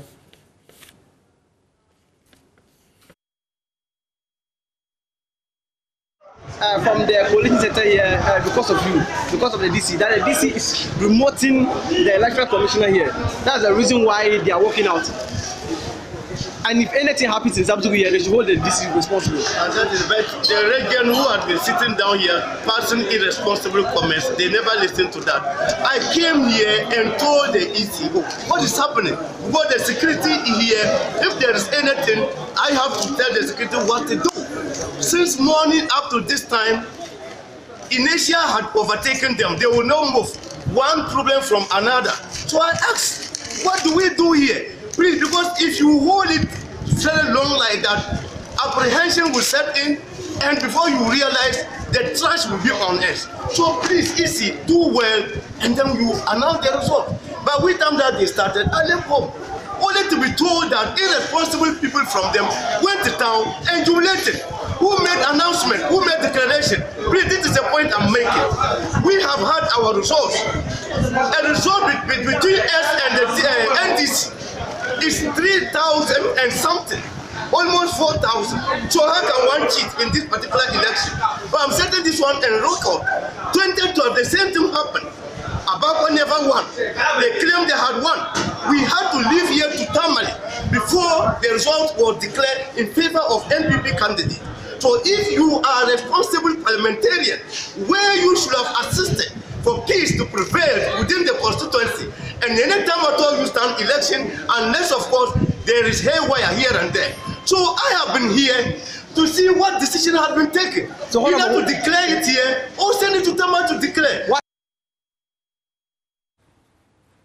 So that's the DC for Zabzugu there, Mr. Ahmed Adakwa, and it's official. Now we've jumped from 179 to 190. So we have, 11 more constituencies added out of the 275. We are at 190 now out of the 275 constituencies, representing about 69.1%. I'll give you more details when Daniel takes us to the smart wall. We'll also be going to Studio 999 and Studio 997 and join Benjamin Akako and the guests there. But before then, let me take you to the situation room, and Gary Al Smith and George Addo Jr.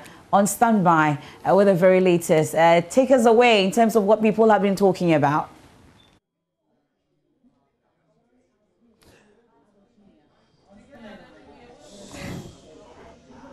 Hi, MFA. I hope everything is fine there. I mean, it's been an interesting day as we await the Electoral Commissioner and the Electoral Commission. The press conference is at 5 p.m., but we're here to give you a bit of the sentiment analysis here from our situation room. Our guys from across the country are very busy here. And for now, though, George, what is trending? Yeah, quite a number of things are trending. Seydou Nketia is trending. We have to find out why he's trending. We'll just go through a few of the things that we've got for you as well. A number of you are still trying to be sure where to turn to for the right results. And you know by now that your election headquarters have not called the election yet, so you have to hold on, wait. We are going very closely, but we're going to show you how you can at least come closer to knowing what the real facts are when it comes to this election. So we are taking you to the election headquarters, we're taking you to My Joy Online and teach you how you can feed yourself with some information as you wait for the right call from the election headquarters, as you know, as we do it. And of course, Gary, I know these are, like in football, we say dying embers, and these are the moments that everybody's turning around and finding things. Gary, can you take us through how we could, on My Joy Online, get closer to the feed in terms of what to expect and the facts on the ground at the moment, Gary? We have our election dashboard on myjoyonline.com. When you log on to the site, it's the second tab you see. When you click it, it takes you to this interface. Here, you can get election results all the way from 2008 to the runoff to 2012, 2016, and to the current. As we get more results coming in from our situation room, our very hardworking and enterprising people from across the country, verified, always we put it here. And this is what we get for you. So what it is that you can select by region. So region by region. So let's just do this. Let's just select the Savannah region, for example. It takes us to the results that we've got, and then it gives you an idea of what is happening. So in that case, in the Savannah region, per the results that we have, John Dramani Mahama is leading the contest by 70.81% to 27.09%. You can get a breakdown of that, and then even better, you can get the various constituencies here as well. So that is what we have for you. Just as an example, another example, let's say the Ashanti region, all right? So everything here corroborates the coverage that we have on television through our TV analysts and also on our My Joy Online and through our social media pages. So Ashanti region, you've got Nana Akufo-Addo 67.62%, 31.64% for John Mahama. It gives you a parliamentary results summary as well. The MPP so far has 13. The NDC has 1. The Independents have 1 as well. And then the presidential results summary is also catered for. So that is essentially what you can do if at any point in time you want a more detailed breakdown of the elections that is away from what we have on television. On television, as you can see on your screens right now, we have 179 out of the 275 that we have at the moment. We are inching closer to making sure that we can give you a very credible and reputable, if you like we've done it always, as well, like we've been doing it, and so be very careful about any command or any call that you hear. Make sure it's coming from your election headquarters. Now let's head on right now to Twitter and find out why Esiedun Nketia is trending. Gary, you want to take us through that shortly? First of all, about 3 hours ago, Esiedun Nketia was trending seriously because a lot of people were asking, where is Esiedun Nketia?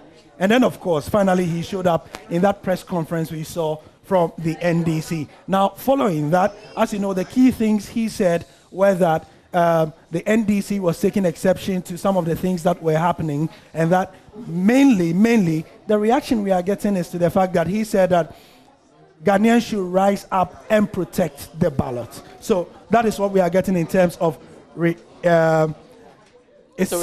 Yeah. Yes, Alf Frimpong says, we would like his family members and children to begin rising, please. We want to see something. I know where that's coming from. That's all right. Yes. So generally, he's trending number 1 in Ghana at the moment. General Mosquito is trending number 2 in Ghana at the moment. Of course, they are the same person. Sami Jemfi is trending number 3 as well, and that is what we have also. Kwejo Che Frimpong says, please, who gave Esiedun Nketia the power to speak out like that? To be honest, that man, if I was EC, I would command an arrest. But obviously, the AC would not do that, as we know. So that is what is trending also. And people are sharing the artworks from the election headquarters that have been on social media all day. I've seen it on a lot of people's WhatsApp statuses, Instagram, Telegram, and Facebook as well. So this is just one of the many that we have put out. This is from the Adan constituency, where John Dramani Mahama had quite a hefty, advantage. He had 96.4, and Nana Akufo-Addo had 1.9% as well. But something else that is trending is the worrying issue of journalists being assaulted. So let's go to the other tab and see. As you know, the Ghana Journalists Association addressed the media on that one. I think one of our colleagues was assaulted, and we are seeing the Joy FM accounts give you updates on that, and we are getting reaction as well. Now, this tweet says, a gentleman by name Kola, who happens to be a sympathizer of the MPP from nowhere, shot Pius on the left leg. He has 2 broken bones, and the x-ray indicates that one of the bones needs to be supported with metal, and that's from Robert Della of the GJA. It's brought out a lot of reaction from you guys out there on Twitter. And this one says, a gentleman would not shoot a human being to cause pain or kill a perceived opponent. And this one from Niza says, once a crime is assigned a political color, justice fades. And so many of you are expressing outrage at that incident that has happened to our colleague Pius. And at this juncture, I would like to wish him a speedy recovery. Nobody should be injured while, going about their normal duties as well. Now, something helpful that our team have put on Twitter yesterday around 5 p.m. or around 6 p.m. we got a lot of people, especially those of you who are doing your own independent analysis of the situation, say that you wanted raw figures. And so based on that, I know that our election team have put up a thread. If you go to Joy997 on Twitter, if you look at our pinned tweet that is up there, it is a thread of all the provisional results we are getting from our situation room. We are putting it there for easy reference. So, for example, when you click it, you start seeing all of them in orderly fashion. Immediately we get it in the situation room, we give it to our social media team, it goes through the approved vetting procedures, then the artworks are put out, and you can follow them at any point in time at all. We know some of you are busy, as today is not a holiday and all that. So that is what we have for you as well. Now, we don't have it only in terms of the parliamentary. We have it in a graphical form that gives you an idea of where the constituencies are based geographically in Ghana. So, for example, this is Efija Setre East Presidential Leaders Ashanti Region.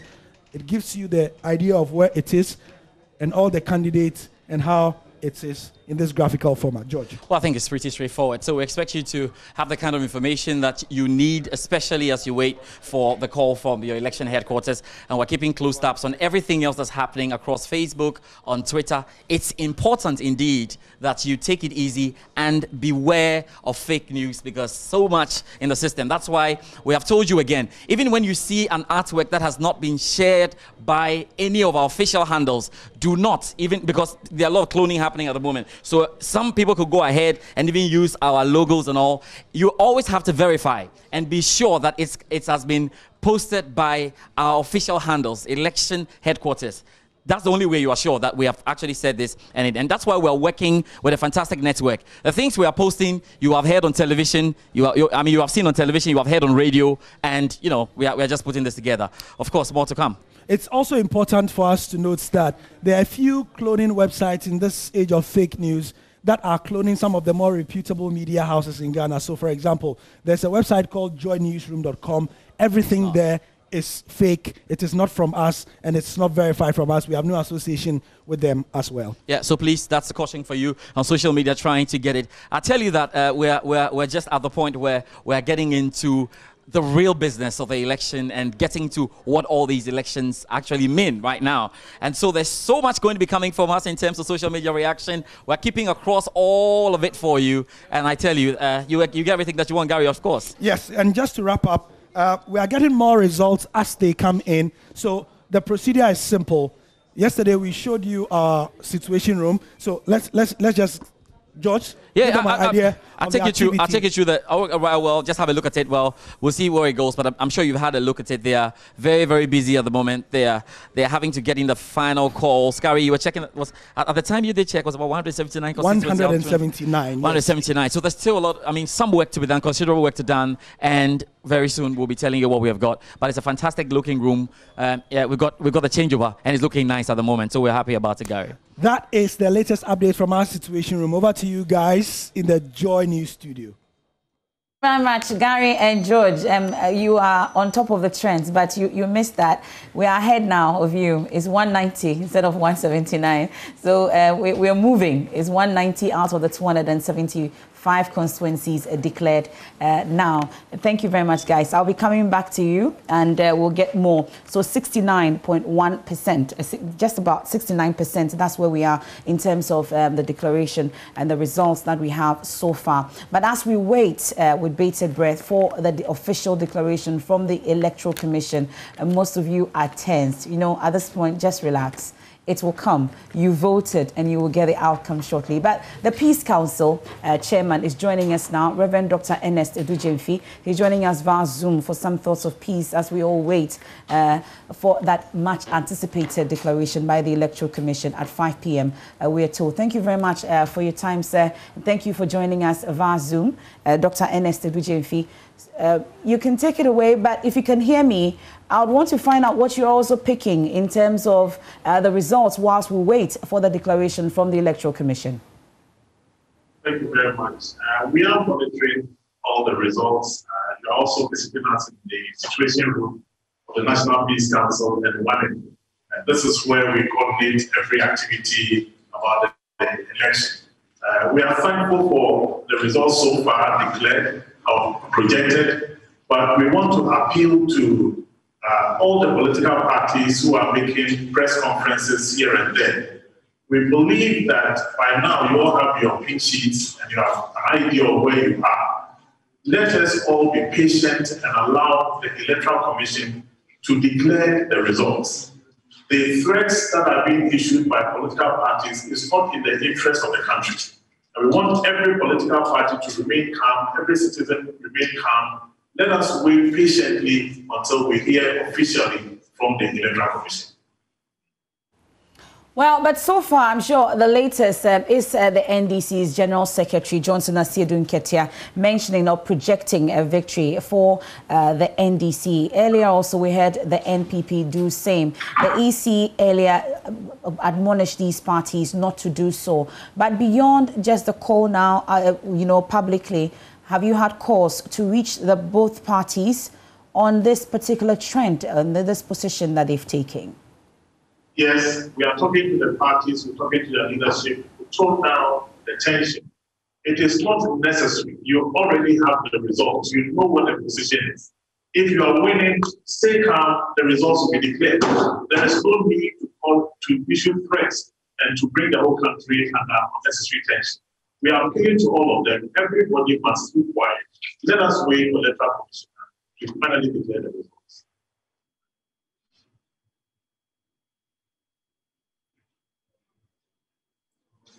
Are we still within the schedule? What exactly would it be? Would we have to wait much longer? I'm sure they've told you, the Peace Council. Tell us.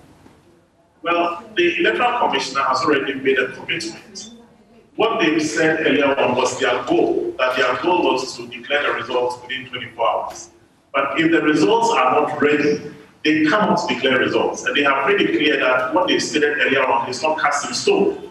I think everybody understands that what they said is not cast in stone. If by 5 o'clock they don't have the results, they cannot declare results. So we want everybody to be quiet and patient enough. Let's wait for them until the official results are out.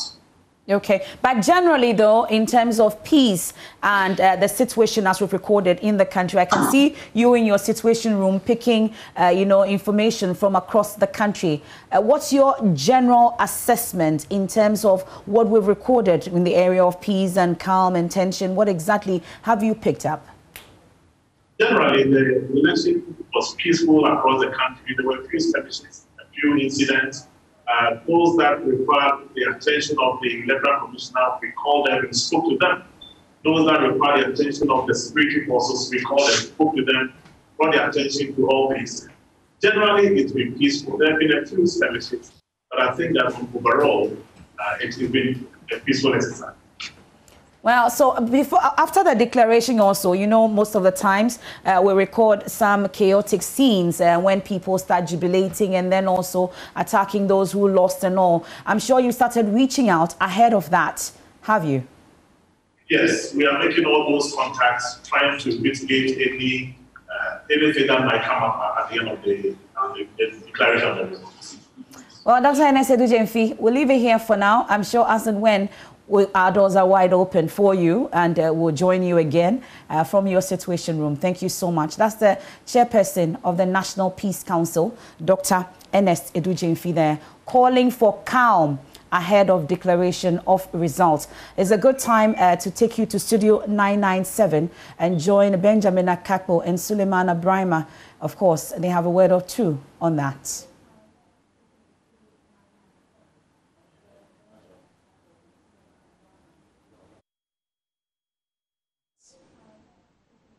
Thank you very much, MFR, and this is where we connect from Studio 997. Don't you forget, we're live on JoyNews, Joy Prime, online as well, and of course the hashtag is ElectionHQ. Now, there are a number of interesting matters we're going to be delving into with Suleimana Brahima and Dr. Yakubu Nansata, but right before we get into that, let's acknowledge our sponsors. And you do know some moments add so much fun to our lives that we wish they would never end.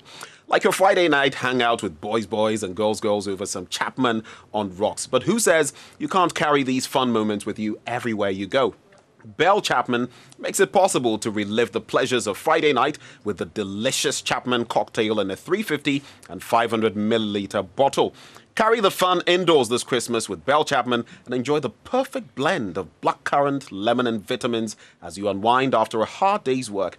And for your sake, the sugar is on the low. It's very low. Bell Chapman non-alcoholic cocktail comes in a pack of 16 bottles, enough to share with your friends in the office and the family at home this festive season. So go out and grab yours.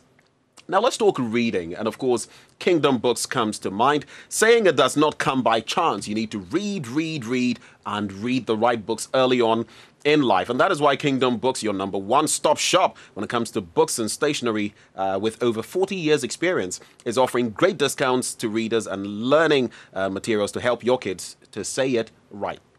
These readers' books and learning materials include phonic flashcards, Aesop's Fables, Oliver Twist, The Fish That Talked, Emperor and the Nightingale Growing Up for Girls, illustrated classics, junior illustrated grammar punctuation, and much more. Now, visit any Kingdom Books and Stationery shop to get a good discount on your purchase. So you want to know which numbers to call? Well, 0501 401 050. That is 0501 401 050. Alternatively, you can call 0244 311 955. That is 0244 311 955.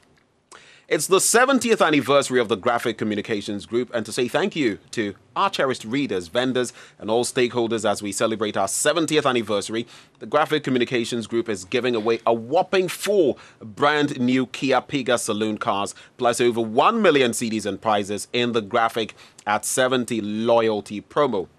All you have to do: send a screenshot of your daily subscription of Graphic News Plus to attract points, or drop cutouts from our newspapers into drop bins at selected locations near you. Drop off your old copies of the Graphic Communications newspapers at designated drop-off points, and you stand a chance of winning a brand new Kia Pegas and lots of cash prizes. So just dial *706#, that is *706#, to join and start accumulating points today. Graphic at 70 loyalty promotion with lalafio.com and supported by Rana Motors. Now, let's talk about your internet. Many of you are maybe streaming live. How do you get about it? Surfline 50 gigabyte promo, and you can get 50 gigabytes data free whenever you buy a Surfline device at any Surfline shop or retail outlet today. Surfline Ghana's premier 4G LTE network puts the whole world in your hands. Now, this 50 gigabyte offer gives you enough data to power your digital lifestyle for schoolwork, virtual team meetings, all your streaming services, as well as sharing fun with moments, family and friends as well.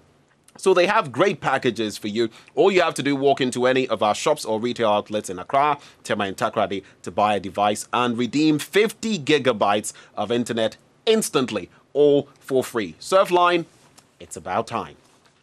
And on that note, it's about time for me to cross over to our guests in the studio. Suleiman Abrahima is still here, Media Foundation for West Africa. He's the executive director.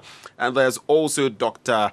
Yakubu Nansata, who is a development consultant. Now, you had something on your mind that you wanted us to delve into. We'll be delving into that shortly. But Suleimana, coming to you first, on the back of what Dr. Ernest Edujemfi has been telling us of the National Peace Council, that these political parties should not be in a rush to, declare anything. And we're talking about that right before we took our break. What is your take on that? Well, I think we've gotten to a point where our electoral process is such that unless somebody wants to perpetrate any fraud, the system is so transparent, the system is so credible now. Dr. Farijan used to say elections are won at the polling stations. Now, polling station results are collated, tabulated. The parties know what they have won at each polling station. And then this is sent to the Constituency Coalition Center. It is tabulated. The parties would know how well they've done at the constituency level. The constituency results are then forwarded to the regional level. And at each of these stages, the parties are represented. So you ask yourself, what is the point about the NPP organizing a press conference, the NDC organizing a press conference to say we are winning here, we've won there, and so on and so forth. Plus, apart from the party agents being there, you may even say, well, party agents have a vested interest, and so sometimes they may give information that may not be accurate. But the media are there. Multimedia has deployed, several people across the country, and results are coming in. Other media organizations are doing the same. And so with or without the parties doing these needless press conferences, raising the tension and so on and so forth, I'm sure people are keenly following what is happening, either through the media or through other sources. And indeed, I think that, it's just because the parties are organizing this and the media houses are taking them live. Otherwise, people are busily concentrating on listening to what is happening, let's say on Joy FM, on JoyNews, what are the results coming in, and so on and so forth. So I think what they are doing is really unnecessary, raising the tension. At the end of the day, whoever is winning is winning. If it is about vigilance, the parties are on the ground. Right. So this is the development that has come through now. The Electoral Commission has actually put out a release, and this is exactly what it says. On the back of what exactly we're discussing, it basically says the Commission informs the general public that to ensure the collation of results at the constituency and regional collation centers across the country is accurate, the EC will extend its intended timeline for declaring the 2020 presidential election results. The new timeline will be communicated shortly. And that is the thrust of, this release by the Electoral Commission. It also says here, and that's important, as such, to ensure that the declared presidential results are 100% accurate, the Commission entreats the public and all stakeholders to exercise patience as the collation process continues in the presence of political party agents and election observers. It's basically saying that, even the political parties should proceed cautiously and not go claiming they have won, not to mention, mere mortals like us, individual supporters of the political parties. What would be your brief take on that before I come to Dr. No, I think it's a step in the right direction. I was quite worried when I heard on my way here, Israel Laye, your colleague, interviewing Dr. Sribo, and Dr. Sribo was saying they are confident that they are going to be able to still declare the results at 5 p.m. today. I thought, hearing what knowing what was going on, it was absolutely going to be impossible. So it's good that at least they've calmed nerves, because it is another thing that the NDC also raised concern about in terms of when the EC had said they were going to declare the results. And we heard that very recently, Yes. The General Secretary pointing to that. So this is some respite for us. But let me come to Dr. Nansata on this one. Now, the National Peace Council, it has come out, the political parties have said that the 24-hour, deadline might not exactly work. A step in the right direction from the Electoral Commission? A step in the right direction. The challenge is that patience is in short supply. People are anxious. Results are delayed, and then that also gives the opportunity for people to be mischievous with the results. It has not helped that we haven't had that kind of assurance from an EC before, that I can do this in Usain Bolt time. So give me the money. No one pushed them. No, but I'm just saying we haven't had that. So it was a novel idea, and we kind of embraced it. And yesterday we reiterated that, look, we are going to be ready to hear the results. As to whether they will be ready, right? But at whatever time they are ready, Ghanaians will be ready. Right. So it's the responsible thing for the Electoral Commission itself to do, because that then calms nerves. But then the flip side of what the parties do is still part of political comms. You are a party, you are seeing things going over your head, and you just want to also assure your base and your supporters that, look, we are monitoring this, and we are also equally waiting for the Electoral Commission and all that. Sometimes they can speak out of 10 or whatever, but I think it's proper. Just the frequency of it or whatever is what I don't agree. So we'll be finding out from the Electoral Commission, what exactly this is going to happen today, what that extension is going to be, how long it's going to be. We'll be returning now to the JoyNews studio, where we have a bit of a breaking story for you. MFR, if you can hear me, take it away. Thank you very much, Benjamin Akakwe there. So we'll be going to the Electoral Commission, enjoying Israel Laye as he interacts with the Electoral Commission on that extension of declaration time. They said that a new time will be communicated in due course. But this is your election headquarters. Let's head to the Techiman South constituency because a while ago we are learning of some disturbances. Some gunshots were heard there at a time. Some individuals were protesting results declared by the Electoral Commission. Our correspondent Anas Sabit is on this beat, and he will join us shortly on this. I think that's the Martin Ejimensah constituency. We're told that they declared that he had won, and the NDC supporters disputed that result, and is erupted into some confusion there at that area. But Anas Sabit is following that. He will join us shortly on that. But earlier, you heard my colleague Benjamin Akakwe bring us that latest release from the Electoral Commission about the extension of their declaration time. Meanwhile, also, we have 190 out of the 275 constituencies, new constituencies added. I have the Busumchi, Tema East, Evaluate, Ajomodra, Nadoli Kaleo, we have Tamale South, we have Gushegu, we have Yendi, and Daniel is by that smart wall, and he will give us all the details, plus the other ones that we didn't finish. So we'll go through it quickly, and then once we have Anas Sabit on that gunshot, we'll go to him for the very latest. But whilst we wait, Daniel, walk us through Busumchi and then Tema East. We also have Tamale South and then Yendi. Hopefully, whilst we are on, the new constituency will still pop up on the smart wall. Yes. We are hoping that happens. So Busumchi constituency, you want to remember Busumchi because this is the constituency for Deputy Education Minister Dr. Yao Eluchum. It's the constituency where Simon Osei-Mensah, the current Ashanti Regional Minister, was. I know we have an update, MFA. Yes, we do. So we have 204 constituencies now out of the 275, inching closer and closer to the final results. Number it's 204. So take us through that. So this is green for presidential or for what? This is, no, I've only highlighted it. That's why it looks like okay. President Akufo-Addo leading with 83.3%. Former President John Mahama trailing with 15%. The turnout is 84%. That's a very important figure to look at. I'll quickly bring you the trends because I want to see if President Akufo-Addo was able to appreciate on his 2016 margin. He was not. In 2016, his percentage was 85%. Yeah. This time it dropped to 83.3%. However, I know the pundits would again like me to bring up the fact that he may have had a smaller number of votes. So look at this, 45,866. Keep that figure in mind, 45,866. What happened in 2020?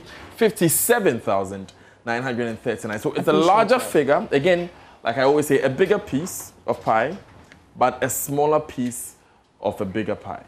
Okay. So that's where it is. Where do we go next?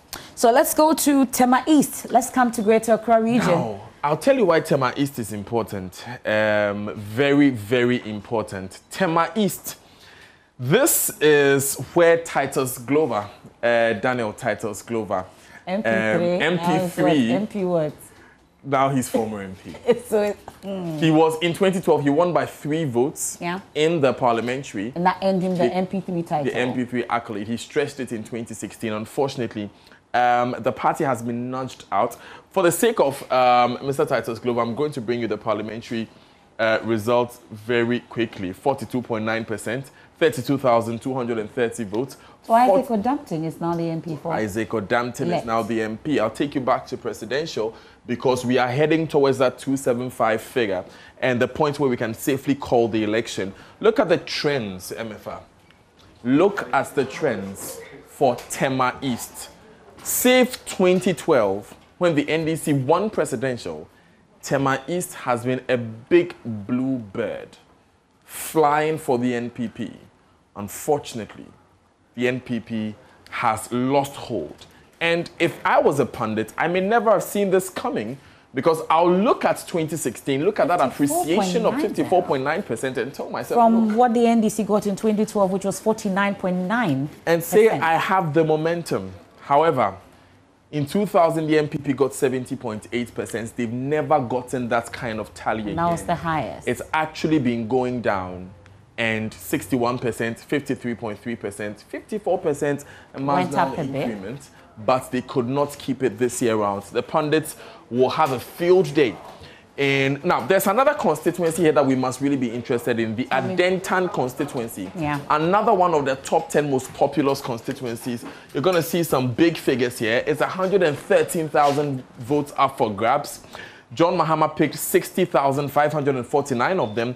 President Akufo-Addo picked 52,055 of them. A difference of about 8,000 votes. So much to be said about Adentan. We know what's already. Now, it's important to note that we have not finished getting the parliamentary figures yet. There have been some questions about the parliamentary figures. And so when we answer those questions, we can bring them. I'm talking about between Ramadan and Yabwa. Ramadan and Yabwa being Asamoah. However, there have been some provisional results which suggest that Mr. Ramadan is in the lead. We'll see if that is how it pans out eventually.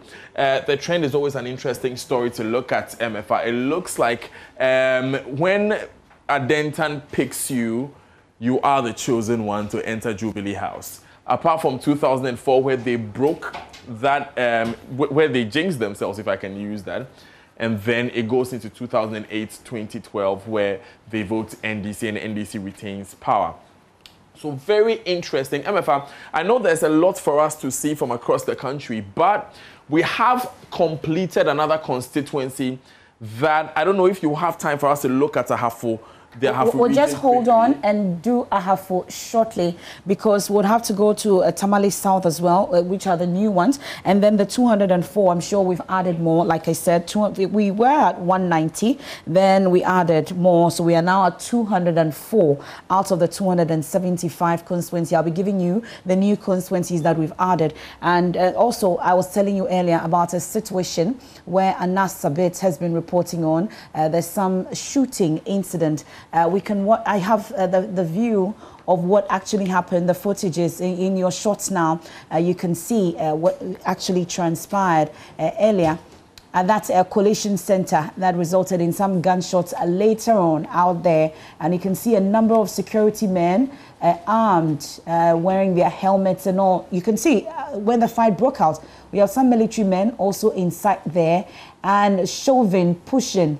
There at the coalition, someone has been held on to, and the EC presiding officer is now making an announcement. I can't really hear what he's telling them. I'm sure he's asking them to restore calm at that coalition center. And that's the situation there at one of the coalition centers in that region. And my colleague, Anas Sabet, the EC official had been attacked by one of the men, and the military men intervened quickly. That's an election official. You can see him in that jacket. Whilst he was making the announcement, he was shoved by one of the men. It's unclear if it's an NDC man or an NPP man that shoved him. But the military men gun, they are armed.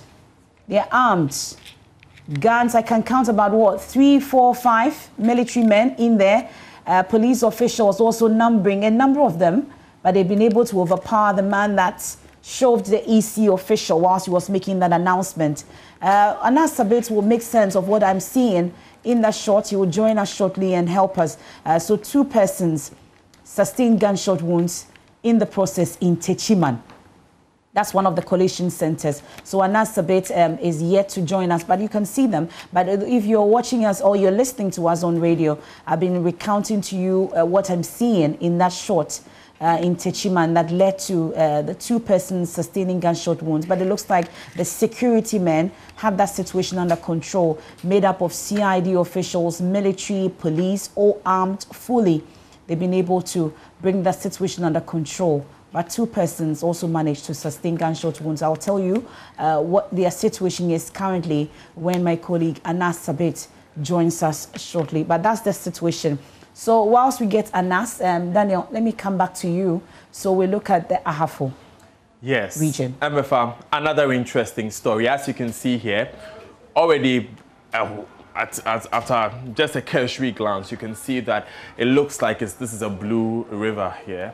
And it's running with just a dash of green in there as an island. But let's look at how they voted in the past 4 or 5 election cycles. And of course, what our election headquarters team did was that they looked at the constituencies forming the Ahafo region and looked at their voting trends. So it starts from 42.2% in 1996. Interesting graph there. Peaks at 57.4% in 2004. And then last election, we had 55.1% for the NPP. The NDC has an opposite story.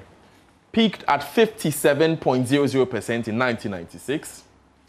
It dipped in 2000, 40.7%.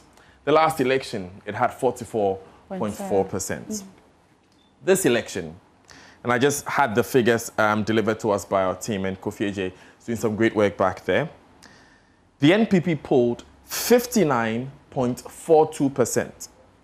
59.42%. If we were to track this, the NPP would be hovering around here. It will be their highest since 1996. Interesting figure. The NDC polled 40.58. And I'm talking From about the presidential 44. votes. Presidential votes. Now, the NDC's 40.58 is lower than the 40.70 recorded in 2000, which was the lowest recorded tally here since 1996. That means that once again, and this MFR will be the second time we're seeing this, it's the same as the OT region. So it appears that there's some reward for the creation of these new regions. I'm waiting to hear how the Western North also went. We have other regions that were created, Savannah region. Would want to check if there was a reward there as well. Interesting trend. Now, the one region that I'm sure, and so yes, we've seen OT, we've seen Ahafo. And they all rewarded government for creating that region. Let's look at the Northeast region. Okay. Because the Northeast region as well, for the Northeast region as well, we have the complete results for that region. Okay. And again, the Northeast region actually has the most interesting story. And Winston likes to call it the Baumia effect. Because there is an effect. I would have you know that this afternoon, the word Baumia, or the name Baumia, was trending #1 on Twitter. And the conversation on Twitter was that Baumia should take over, or Dr. Baumia should take over from President Akufo-Addo in 2024. What reasons are they And ascribing it was to that? being debated. The reason that was being given was what was called the Baumia effect here, that his impact in the election this time round. Especially in the Zongo communities. We've seen what happened in Savannah, Northeast. We'll be checking and giving you the details because it looks like there is really a Baumia effect. Let's test that hypothesis in the Northeast region. Again, I'll quickly run you through. There was 96, 12.4, dipped to 11.30 in 2000. I'll quickly bring you here. The last election was the highest, 49.4. Where they flipped the region, if I can use a flip expression. The MPP had 52.24%. Again, an appreciation from 49.4%. Okay. 52.24%. Okay. The NDC dropped to 47.76%. Again, a depreciation from what happened there. But in the case of the NDC, this is not the lowest they have recorded. Okay. They recorded 43% in the past. So this is not the worst performance they've had since '96, like we saw in OT and in Ahafo regions. But again, the NPP polling their best after the creation of a new region. This is one that the analysts will have a field day with. Well, we'll definitely analyze them and know whether indeed they're rewarding government for creating these new regions. But let's go to Techiman South once again. Gunshots, 2 persons sustained gunshot wounds. You saw the videos earlier and heard about what actually transpired. But Anas Sabet now joins us on the line from Techiman South. Anas, what led to this situation? We've seen footages of how that fight broke out. But tell us about these 2 persons that sustained the gunshot wounds. What conditions are they in? They were rushed to the hospital. Fortunately, there were ambulances on standby, 2 ambulances were on standby. So moments after we saw the 2 men on the ground, the ambulance service take them to the hospital. We can't confirm the exact hospital they're taking them to. Neither can we confirm or say what their status or situation is. We'll have to find out later. Currently, it's raining heavily here, so there is calm. Calm has been restored here at the Techiman Police Center after that incident that broke out earlier. But let me briefly share with you what brought about this. Well, Anas, just before you take me back inside, I'm seeing footages that it looks like there's a clash between supporters of both parties and the security made up of the military and the police. I see people pelting stones at the military. And what exactly transpired in that, what I'm seeing? Tell us a bit more about it. That was moments after the returning officer in charge of the Techiman South Coalition Center declared the results in favor of the New Patriotic Party candidate, Martin Ezemensa. The whole process has been delayed since last night and there were issues raised by both parties. The NDC earlier declaring that they were in a lead. Later, somewhere this morning, the NPP also projected that they were also lead. So so much tension. Both parties have their supporters marching up here and then chanting, singing, creating an effect that they both won. So there was so much tension. Enough security officials have to be brought in as a backup to ensure that they control the situation. Now, about 30 minutes ago, or roughly around 30 minutes ago, the EC were sure of the result they have, so they had to declare. In the coalition hall, there were issues between the executives of the NDC trying to prevent the EC from declaring. Now, as the EC did the declaration outside the hall, NDC supporters who were marched up out there had to also exchange or throwing stones, protesting that they are in disagreement with the declaration or the results that were earlier declared. They were here in their numbers. The military and police officers here had to also do well to save the day, so they had to disperse the crowd. In the process, they fired enough firing shots or warning shots into the air in the attempt to disperse the crowd. Now, moments later, after the crowd went back, we saw two persons down. Okay. And one of them was motionless, the other had to be attended to. So the ambulances which were on standby had to take them to the hospital. So that is what happened. As I speak to you, I can't confirm whether the two persons we saw down did sustain gunshot wounds. It may be during the stampede when people were rushing back, some of them may have fell, and that happened. But we can confirm that the two persons we saw down were after the gunshots or after the warning shots were fired. We saw them that they could take and rush to the hospital. Moments after, it started raining heavily here, and that helped control the situation after all the supporters who were here in their numbers had to find their way out. So the relative camp here at the coalition center. Most of the supporters are not here. It is only left with some few NDC executives inside the coalition hall, plus the numerous security personnel who are here to save the day. But in the end, though, Martin Kosa was declared the winner of that contest. But I'm sure you've been interacting with the security and, of course, some of the party executives on both sides. What exactly have they been telling you, and especially about that situation we witnessed earlier? What is the security saying about this particular situation? The security are not remaining tight on the incident. The EC officials and leaders speaking to us, and the party executives, both NDC and NPC, who were in the hall, have been shocked by the incident. From their reactions, they were all tense, and they remain, tight-lipped. They are not saying anything, except that you could see they are quite worried about what happened. And honestly, what we saw this afternoon or this evening is something I have personally not witnessed before. Several gunshots. We have EU observers here also all finding some place to hide, and it was more or less like a war zone. But fortunately, some has been restored, and must also say the heavy rain came in timely to help control the situation. Anasabet, I hope you're safe and continue to stay safe. And of course, much later, we'll get some reaction from security at that regional level to find out exactly what happened at the Techiman South Constituency. But Nanas, I don't know if you've heard from Martin J. Mensah, the beneficiary of this particular election, and then also the chaotic scenes that we've seen. Have we heard him say anything about it? You mean the candidate that was declared winner? Exactly.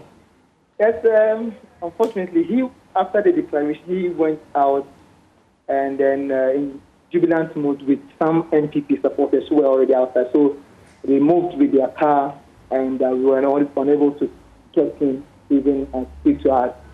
But the NPP candidate was still in the hall. In one of the videos I sent, you could see he was actually protesting, against the EC. The police had to come in to get him off. But he's also not speaking to us now. Was he the one that shoved the EC official? We've seen two men, one in a Batakari that pushed the EC official. There's also one that is in a Lacoste, red and white, that pushed the table. Lacoste white and in a strip, Lacoste strip. Striped one. That is Christopher Basson. Okay, so he pushed the table to hit the EC official whilst he was announcing the results. Exactly. I was at the high table when the whole incident happened, so I was fortunate to have captured that incident. But the whole situation is quite... Okay, so you see that if you're listening to us on radio, that's what exactly happened. The EC official was just about declaring the results using a megaphone, and there's a table between him, security officials, and then, of course, some supporters gathered around the table. So just when the EC official raised the megaphone to start announcing the results, there was a push of a table, just like in front of me. The candidate, the NDC candidate, pushed that table, almost hitting the EC official, whilst another person who is in the Batakari, by the way, Anasabet, who also tried to hold on to the EC official whilst he was announcing. He is also a constituency executive of the NDC. Okay. I don't remember the name, but he is the organizer of the party at the constituency level. In fact, even the regional chairman was available. Almost all the people who contested the party, the regional secretary, were on the hall during the announcement. But plus some former members of parliament on the ticket of the NDC here in the constituency. And they protested. In fact, the protest started early this morning when they realized, or when they felt they were being cheated in a way, according to the allegations they sent. They said they won the elections easily, but the EC is trying to manipulate the results in favor of the entity. So they, in a way, incited their fans to protest against whatever decision the EC is going to come out with later. So our first occasion, a lot of these NDC fans put here chanting and singing. That also called for the NPP people who were also home. Listen, I heard about them speak on radio, urging their fans to get to the collation center, and so they were very huge in terms of numbers before the declaration. So that's unfortunate, but we are grateful for the count.